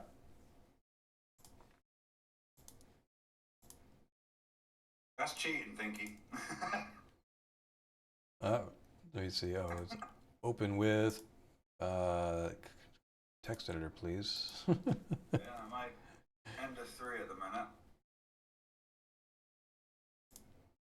And, you know, just change this to... And the worst part is I haven't been able to find a way to speed it up because it's only single-threaded as well. What, the build process? The scones parties. What? Oh, well, I don't know exactly what's happening in that. I mean, it does a quick build with GCC, so it may be something to do with which GCC it's using on the back end for that section. Try running a build for an SKR Mini E3 V2. All right. Because I can actually, my last build for that took 60-something seconds. So I've just built mine for end of 3 and it's taken 18 and a half. Last night it was taking nearly 60 seconds, 50 seconds or so, but... I'll just start with like a BX. And we'll build it over here, just for the heck of it. Let's see, how long does this take? For the BX to build up, my BX is currently slightly broken. Hold on. Yes, that's what got me yesterday. Because I haven't updated to the right branch here. Hold on. Whoops. I have to switch over to bug fix. 2.1x, and now I can, I suppose, use it, right? Try that again. Let me just bring up the build logs for this specific one that I did. Oh yeah, that was a slicing challenge I did in... Hello? Are we good? Okay, we're good. Building. Yeah, that's already into the compiling phase. And yeah, it's taking a bit of time, but not much longer than usual. There definitely wasn't any big delay at the beginning. It just kind of jumped right in, so mine's for 49 seconds just for the platform I.O. part, and I'm sure it used to be quicker. something's going on. Let's see, so of course this whole build took a total of 34 seconds, according to that. See, I'm sure I used to be able to churn out builds for the for that same board in under 30 seconds before.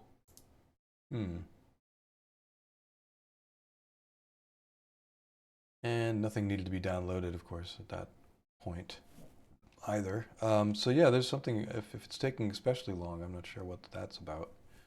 I see there's, like, as I look at this, I see everything is being fairly filtered.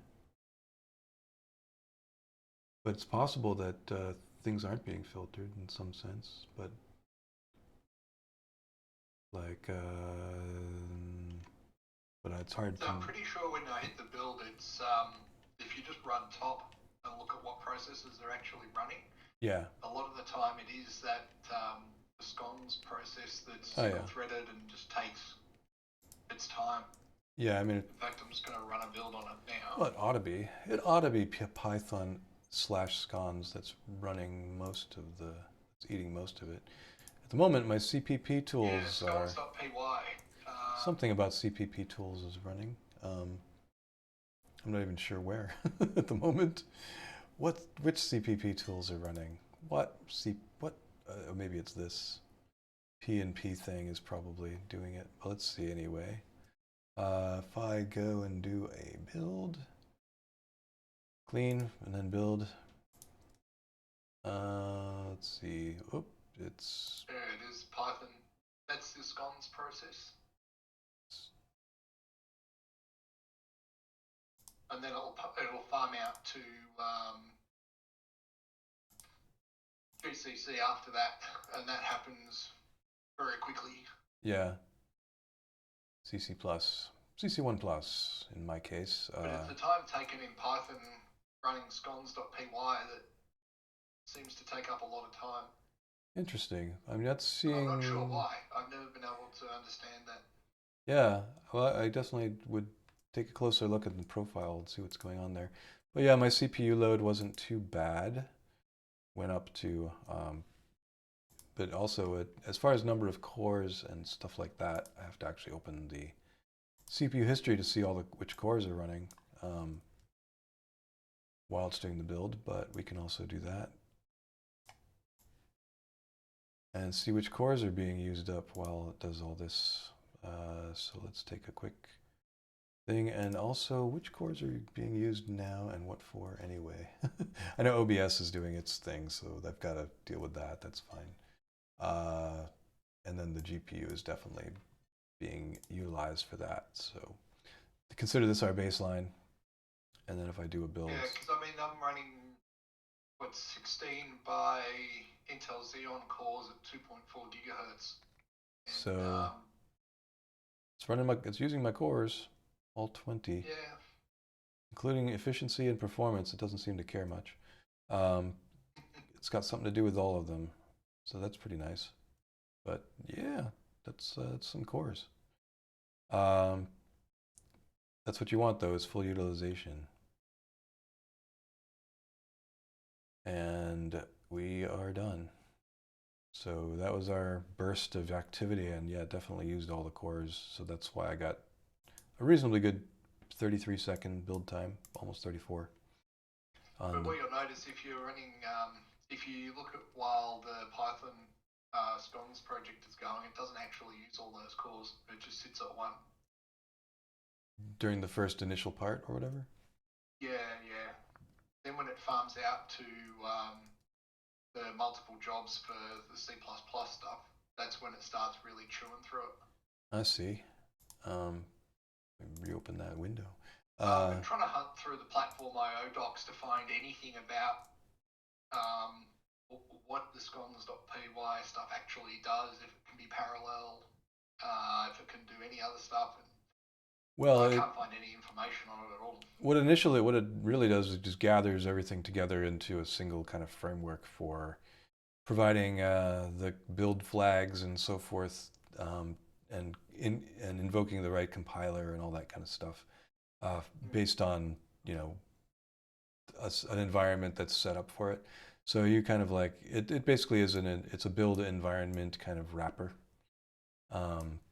and it is used like all that stuff that we do in Marlin in the back end to like look at the parts of the build and change parameters and tweak it so it's as fast as it can be. Under build root, share, platform IO, like a lot of these scripts kind of mess with that stuff. That's all interacting through structures that come out of scones. So we have like from scones script import default environment, and then so the stuff that looks to us that we associate with platform IO is really a lot of it is scones. I do Stuff. some hacks and run a build cache with platform IO, and even like the build that I did then was just an exact copy of the last one, and that took 21 seconds. But that build cache is currently 1.1 gig in a RAM disk to get that. And that's, like the out of that 21 seconds of build time, 14 of that was running through scones.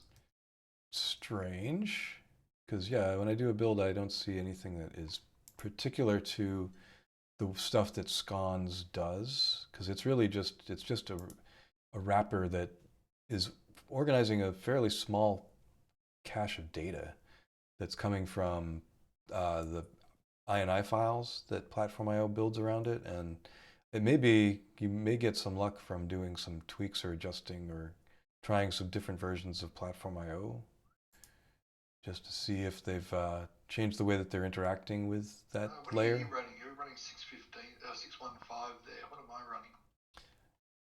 Yeah, I've got some beta here. 615. Yeah, I'm running 614, so not too far behind. And I guess I have a couple different versions of PIO here in my paths. but I'll try and make sure I have just the one eventually here. Which platform IO? Yeah, I've got a few. I've got one in my home folder, one in my PENV that I kind of have for myself, but I think that might just be a shortcut. And then for some reason it shows up twice. I don't know why. Aliased to Mayan. So, oh yeah, the one in my ENV. So yeah, I've got one set up in my own platform, my own environment here. So yeah, a few things going on there. But so if I It makes me say, wonder what changed over the versions. Like, obviously, because I'm trying to do the web builder for this stuff, it's like the quicker compiles, the better. Which is why the virtual machines have a ton of RAM, 16 CPU cores. But just I find it very difficult to get back under the 1 minute unless you're doing sort of like one build right after the next. yeah, I mean, of course, if you delete everything and start from like the download phase, Oh yeah, it takes forever. and then do a I build, never clean any of that up. yeah, then do a build, and then just do a basic clean, and then do another build. That's the time I use as my kind of benchmark. Is like after you've done a clean, what do you get? After you've done a build that already downloaded everything, and then do a clean, and then yeah, that next build, what's that like? And then so I count this as like I'll say that this takes 34 seconds because that's the amount of time that it typically is taking. 34 seconds. And how much of that time was spent in not doing build files? Well, definitely not 2/3 of the time. It was like maybe a second at the most. It was just this little bit here. That makes me wonder if like there's something that's fundamentally broken with my setup. But like Well, there is a part. Refreshing your build environment recently. There is a part of it that invokes your GCC that's separate from Platform IO. So that may not be it may not be obvious given your platform where it's getting that GCC from, but it should just be the one. It should be the G++ that's in your path. So you could try. So I don't have a GCC installed system wide. So it may be that it's falling down on that, and then it's failing to optimize the build, but it should be finding some kind of GCC because it'll fall back to the one that it wants to compile with, the one for your Here's an interesting platform. Thing. Let's just install GCC. Sure. And then run the exact same build. Sure. And see what happens. Can't hurt. Yeah, because it'll put G++ somewhere too in your path. I think that's what it looks for right now. I mean, maybe it is something stupid like cross-compiling some kind of whatever to do whatever and falling back to a Python something because I don't know. Yeah, right. But yeah, it can't hurt to have GCC installed, although it does take a little while to install it from source. I just use the package for it. Yeah, although why? So I've done that now. But of course, wipe the entire build cache out. Of course, what you really want to do is download and build GCC from source so that you can then rebuild it from source with the latest GCC. I don't think I'm that game. Oh, it's just about that time. I can't believe the year's about to end here in Texas.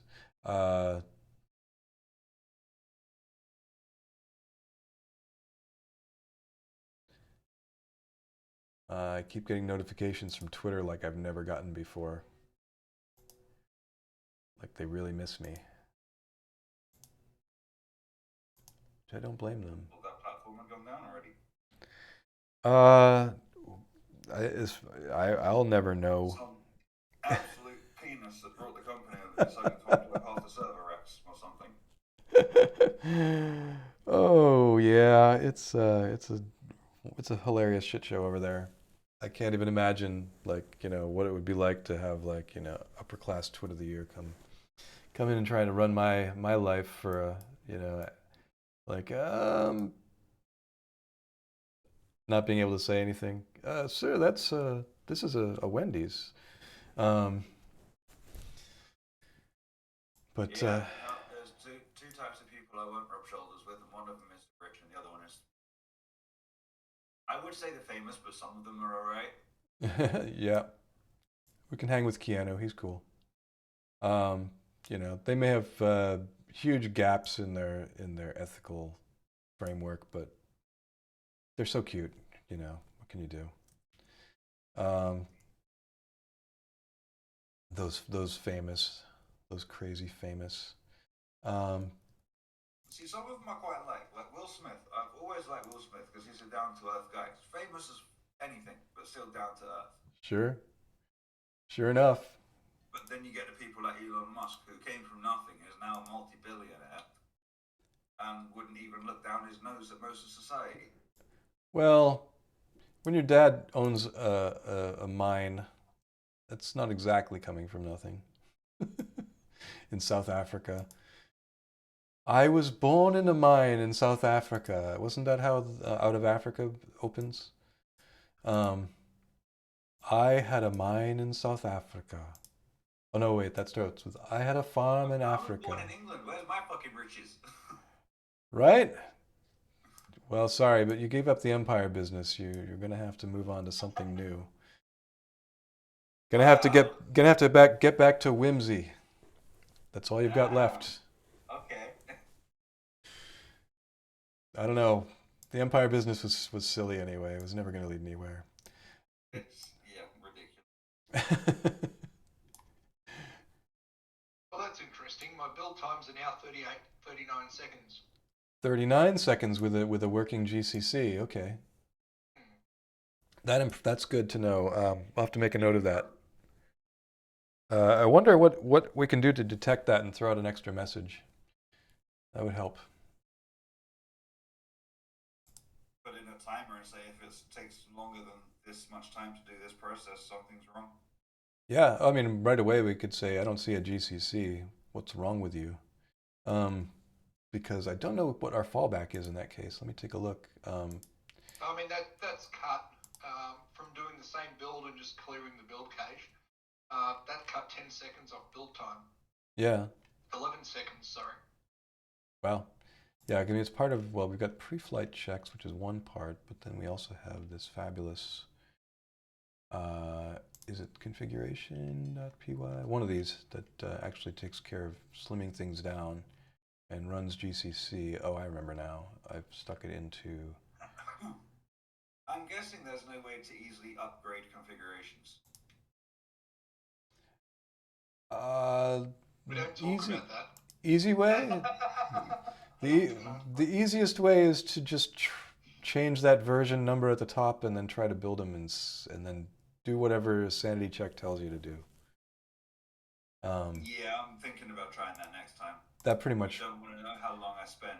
That's rewriting my configuration from 2.1.1 to 2.1.2. Yeah, the kind of the main reason for that being the fallback is just Arduino IDE was never going to provide facilities to help with that. So it's like, well, we'll provide something that would sort of work with Arduino IDE. You call the sanity check, and hopefully that'll be enough. But we can kind of use that now to automate it. So hopefully that'll help in the future. We get to that part. Yeah, I'm not using Arduino IDE. Now I'm remembering it's common dependencies that does all the tricks. So one of the things is it has to call this thing called, which function is it? Is it get project option? Well, I've gone through on all the build there it machines is. now and installed GCC and G++, and let's see how that goes with time.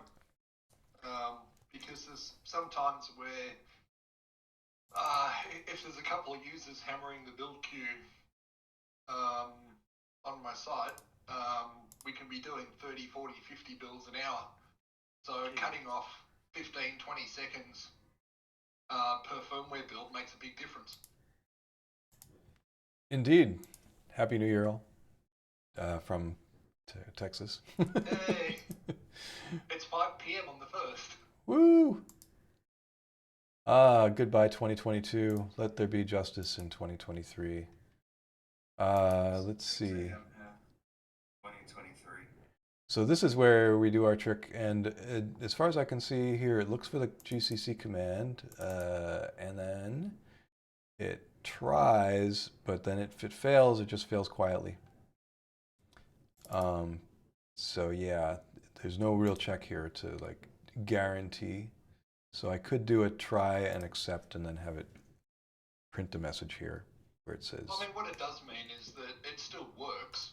Yeah. But it just does seem to work faster when there's a GCC installed. Yeah. So we're gonna just have to say unable to optimize build. And I might find it better to do something like when this returns nothing, then print it, because I don't want to do it every time. What? There it is. Define list equals. Here's the fireworks. There we say. If not, define list. Then again, it's Texas. It could be gunshots.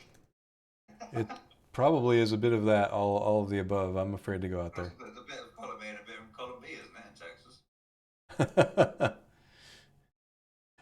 So, let's see. Over here it's knives, they sound very different. Install GCC for improved build time. We can try that. Let's see if I can. I'll fake it and have it not be able to find GCC on my system by calling it something else. Let's see. You know what's funny? I think we have these catch-ups every now and again, and we always have good stuff come out of them. Oh yeah, definitely. I hope there'll be a lot more around these live streams. A way to get people together. Of course, you know, it's I can always do that on Discord without all the fanfare. And in general, I do or don't archive these things based on whether they have anything interesting going on in them. So you can consider it a private conversation if it never gets archived, right? I just have to be careful what I say, just in case. That's right. Don't tell me about your offshore tax havens. You could have so much fun. So here we have this thing, couldn't find a compiler, fallback. Oh, actually it already should be saying couldn't find a compiler, but only in the case where verbosity is turned on for this stuff. So yeah. But turn off the verbosity check. And it looks like search compiler is. So I'll just have this return nothing. And I'll just have it do something along the lines of, just return nothing. That'll be a good way to fake it out.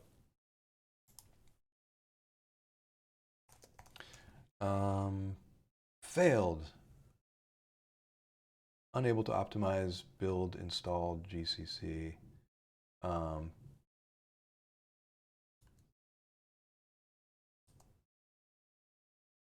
See if that's what I really wanted. Well, look at that.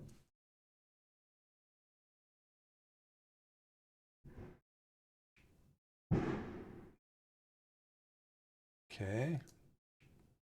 Yeah, I probably wouldn't have it fail completely if there's another way to compile it, even if it does take longer. Just bring it up as a warning. Yeah, I mean, that's the intent. It's supposed to just be a warning and then continue, but for some reason, Yeah, but now we're messing around in the guts of stuff that probably hasn't been touched in a very long time. Well, here, if I just return nothing, it should do the right thing, or it should do something that's recoverable, at least. Because it's supposed to get to this point where it says define list equals nothing. So, like, you know, if I just did this, for example, sorry, if I just did this, oops. I've just seen that board's RAM and flash. It's got resources for days. It's still giving me an annoying failure. Let's see.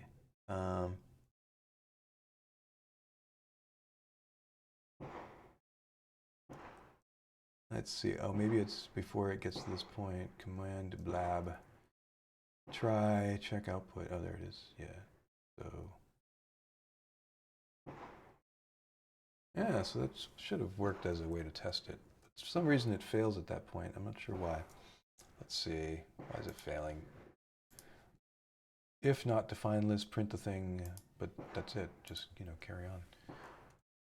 Should continue from there. But maybe it's bad for me to be printing here. Let's see.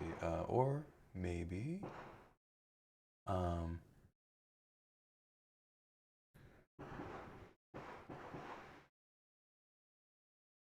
don't know.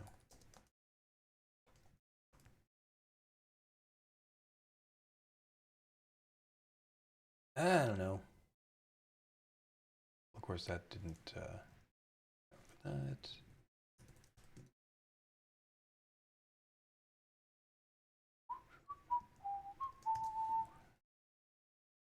Oh, give me a clever failure where it doesn't say error. Failed to parse, see previous errors. Oh, maybe it's because of something else. Let's see.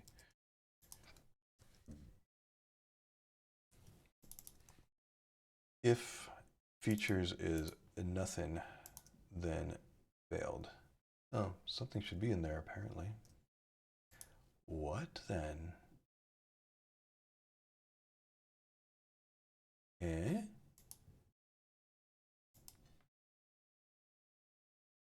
Ah. Let's see what define list equals in the case where it just simply can't find GCC. Let's keep things simple.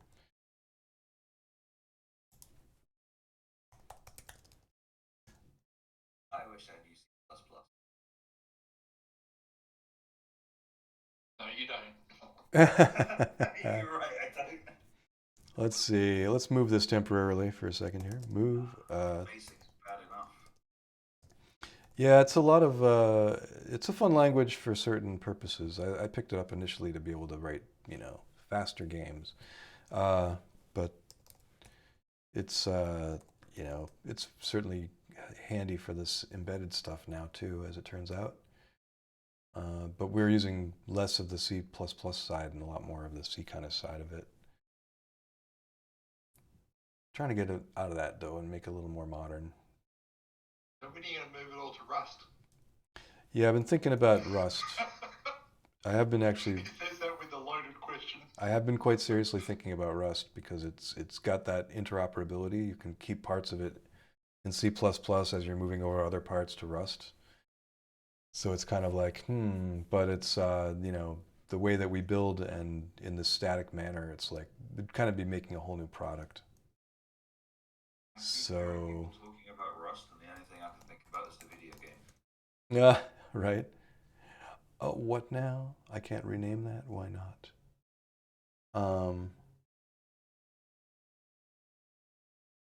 Oh, because it's beyond sudo's capabilities to mess with this folder, huh? I have to actually use special capabilities. Not permitted. Well, geez, then what? That's not offered, even sudo's not permitted. Jesus. Run preprocessor. But then you're on a Mac, so. Yeah. So I think what I'll do is I'll just fake it out. Let's just go with command equals whatever. We're gonna go with blah.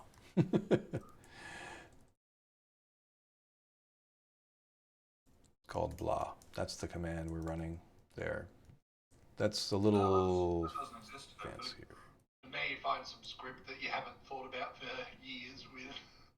Yeah, so there's an interest. So that's what's interesting to me is whatever was happening on your system there that was slowing down the build. It was finding the command, but it was doing something funky, like whatever had been running before, whatever GCC or G++ it had found was just really slow. Building or finding one from platform.io. If you can do no development libraries at all in there. you can do it. Now I do. you can do which-a and find all the instances of, you know, GCC, CPP, things like that. Whereas before I didn't have that available at all, so yeah, mine's the same user bin G++, but And then before I didn't have it installed at all. it also falls back to GCC. You could also do something like alias and look and see if there's any alias grep, or I should say alias grep GCC or something. I don't know. Nothing on that. But then this could be something that was handled by Platform.io, and it may be packaging in its own. No, I mean when it gets to this function, if it doesn't find the compiler, I mean it finds something and it tries to run it with these commands, and if this fails, if it can't find a compiler at all, it'll just fail, and it doesn't fail nicely. I don't have any. Well, I didn't have any compiler tools available at all on the OS level. Yeah, that's what's got me. Everything was provided by Platform.io. Well, that's the thing, is that this assumes that you have some kind of compiler, and it doesn't, and it doesn't fail quietly. Maybe it was using something from within its own tool set that it downloaded. Then in that case it would show up in your path. In fact, I should be able to find that if that's the case. That's what I was saying. It should show up in which-a under the key, you know, because it looks for, you know, something. Here we go. .platform.io packages tool-scons, blah blah blah blah blah, scons tools g++.py. Weird. So it actually might be running that. It may well have been running that in the past, which is why it was so damn slow. Interesting. Very interesting. Do you know I've been hunting for that problem for probably close to 11 months? Really? There you go. I'm not finding any kind of g++.py here. But of course I'm probably not looking in my, you know. Yeah, it's in the .platform.io directory for me. Platform.io, please. And then under packages, tools, scons. Yep, tool-scons. Oops, -scons, please. And then the next one, which is the version of it. Yep. Scons local. So you think it was finding that? Interesting. It's possible. And tool directory. Boy, bury it further, guys. But sure enough, cxx.py and some others. Yeah, c++.py. Strange. That's it. That's the thing. Wow, that's it's just bizarre. Fallen back to that. Well, shit. Was that actually in your path somewhere, or is it just finding it somehow some other way? It's just finding it through its own stuff.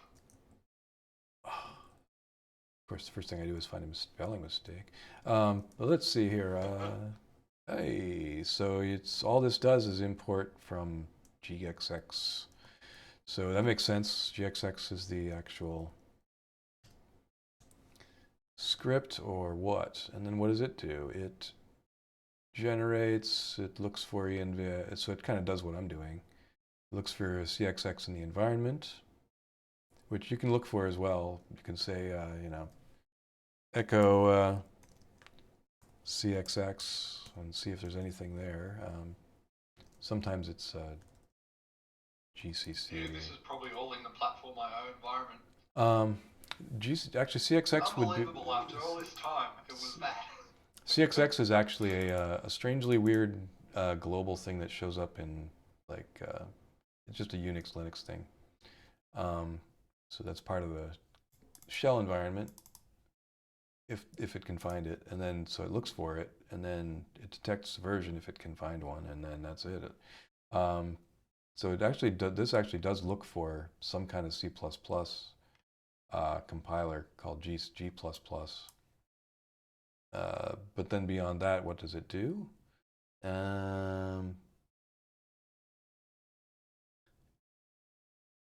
No. It does put CXX in the environment is what one of the things it does. It adds that.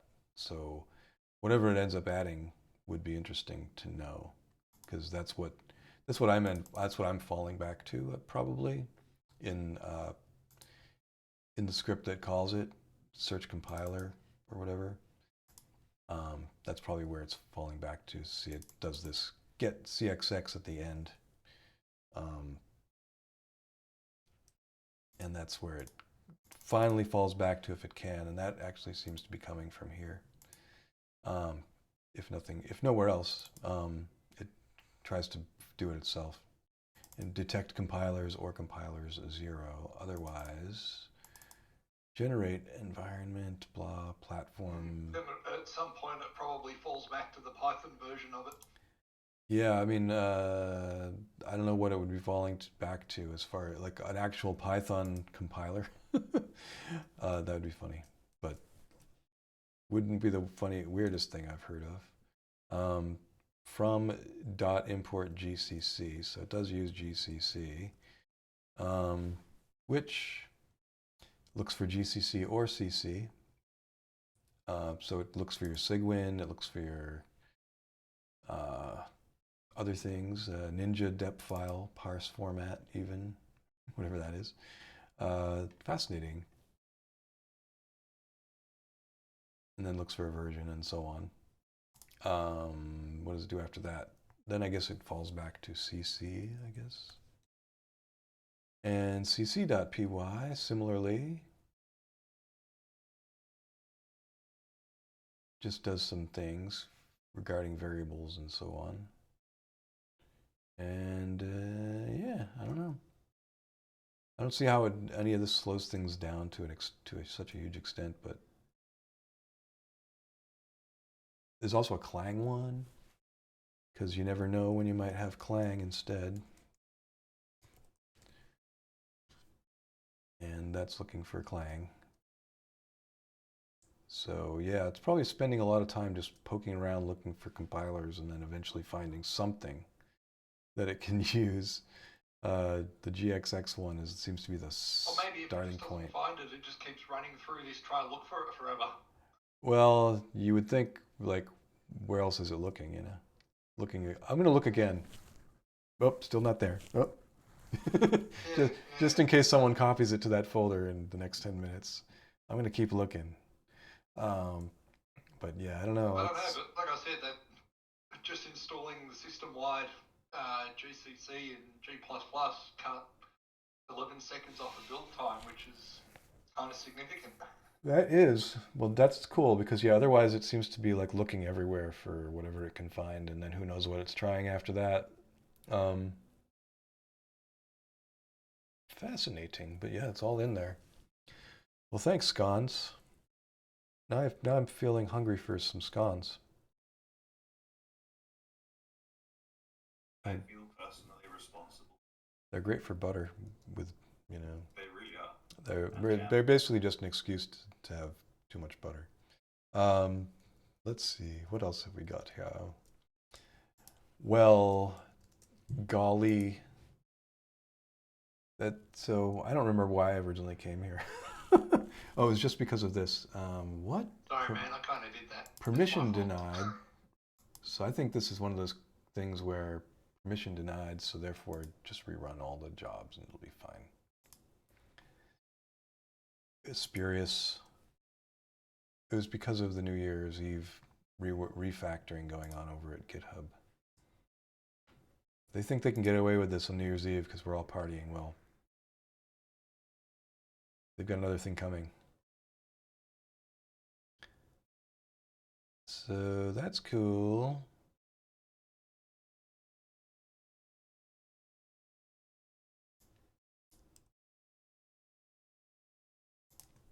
And I think I can see someplace where Max would apply better. Oops. What's that one? 25163. So 2023 is going to be a little like 2022 in the sense that I'm still going to be sitting here doing this. Unable to optimize build, so okay, that wasn't what was going on. It found something and ran it, but we'll never know what. Yeah, no, I discovered a long time ago that near use does not affect your ability to code. Only whiskey does that. And then whiskey will improve it to a point. Oh yeah, there's most certainly a good graph when it comes to drinking whiskey and writing code. There is a peak in the middle of it. Exceptionally good at code. Anything before that and after that, you're kind of trashy. Yeah, there's similar to pool playing and darts. There's a definite curve there. Yeah.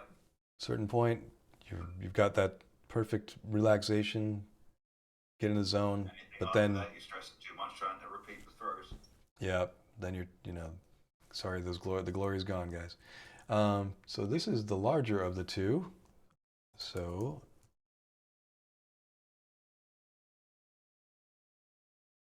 we'll just do that.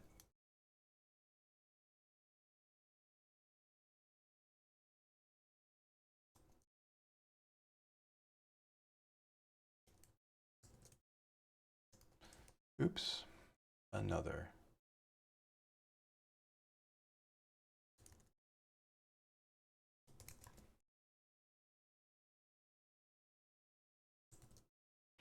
Now I can't remember. How do we spell it? Is it uppercase or lowercase?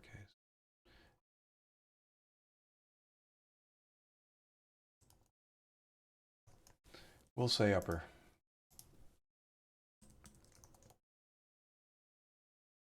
And moving on. Endless cleanup. The endless cleanup.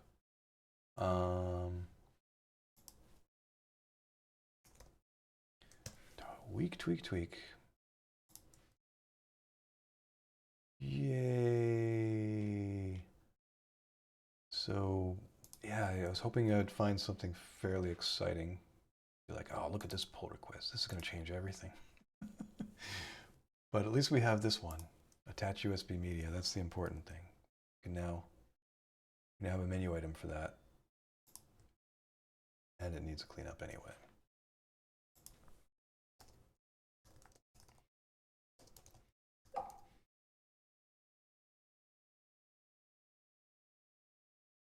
Yes, I knew.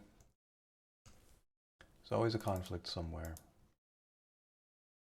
So, what's going on? Something changed about media menu at top. I guess I need to know what that is. The only thing that changed here was that. So,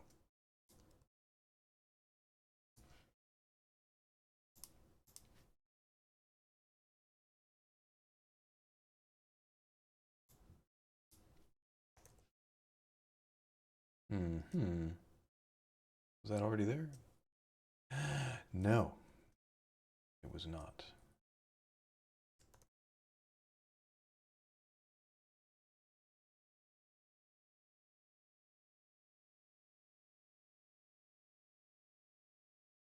Am I missing that? Is that right? Have I got that correct? I hope so.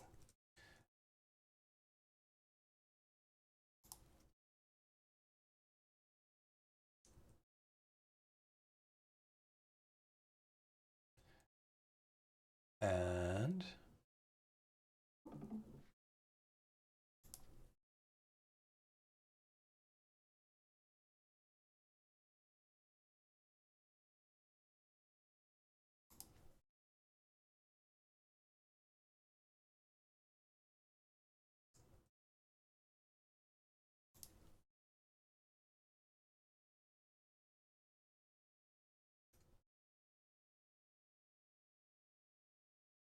that's SD versus USB. And multi-volume. And I assume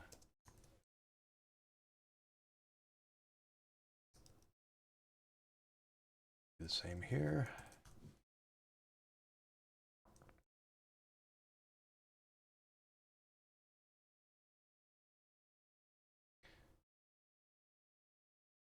Do we need one to release each one of these two?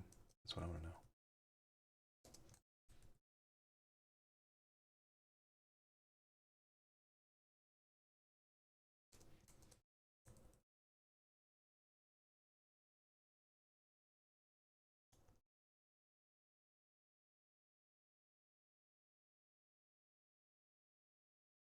All right then. Of course, I did some of that a little redundant because things have changed. So let's take a look.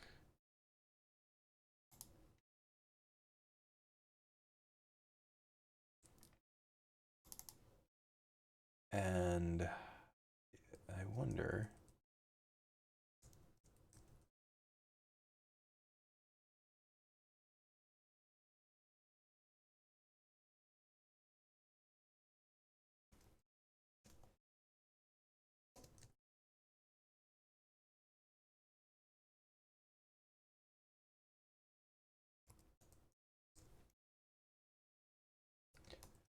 this assumes that you're going to always have SD, but USB will be the optional one, whereas may not always be the case, but so be it.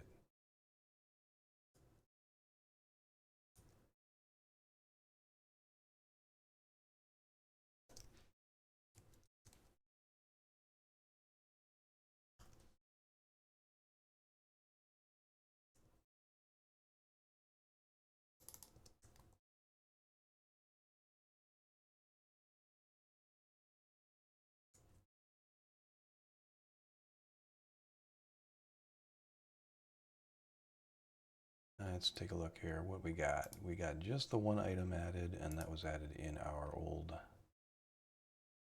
lambda. Is that what happened? Yeah. So now it's not the lambda, therefore I need to repeat it. How many times did I repeat it? Twice? Just twice, I hope. And we'll see. We'll see how that all works out. Clean.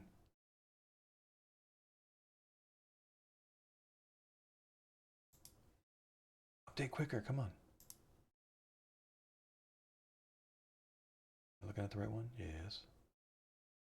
Sometimes GitHub's a little slow, especially on New Year's Eve when they think we're all partying.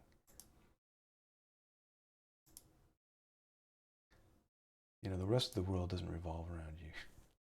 GitHub. Attach media, media type EN, yeah. Attach SD card.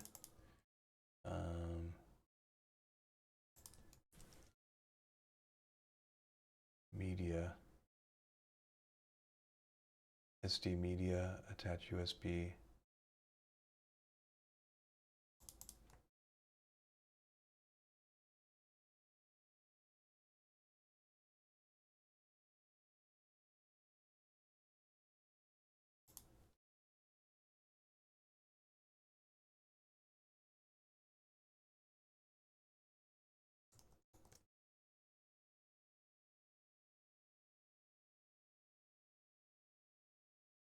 I'm not sure why the attach detach is necessary. The whole point of having attach detach with SD is that you can access it from your computer. I don't know if you can do that with USB, but maybe. But maybe you can. I don't know.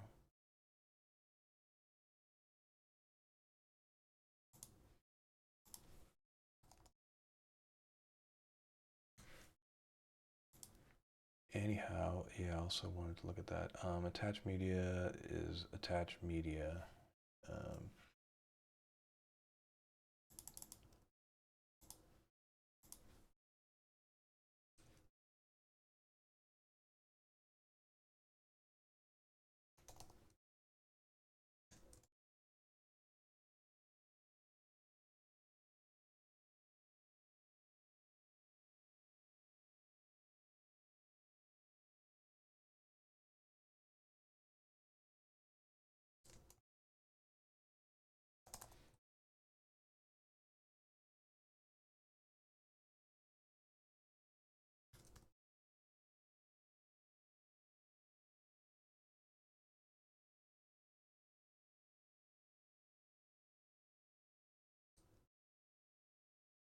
These are all part of the multi-volume thing, right? Sure enough. For now.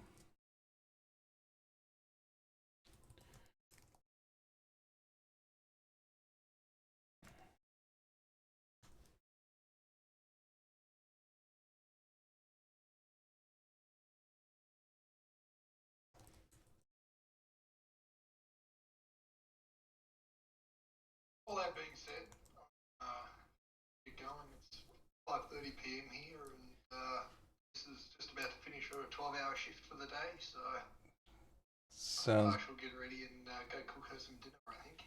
sounds about right. Well, enjoy the evening. I'm going to be crashing pretty soon myself. I only wish I had a glass of champagne to lift. Toast to the new year. Yeah. But Happy New Year to you in Texas. No doubt we'll talk. yeah, no a lot doubt. more in the coming year. No doubt. All right. Well, cheers. All right. Have fun. Thank you. See ya.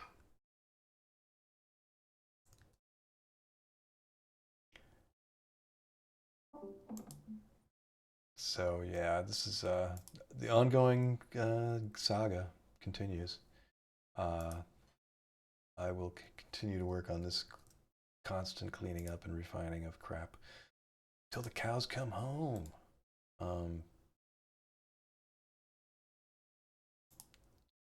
What is taking this so long, I wonder? Again, it's GitHub. New Year's Eve decided they can just mess around.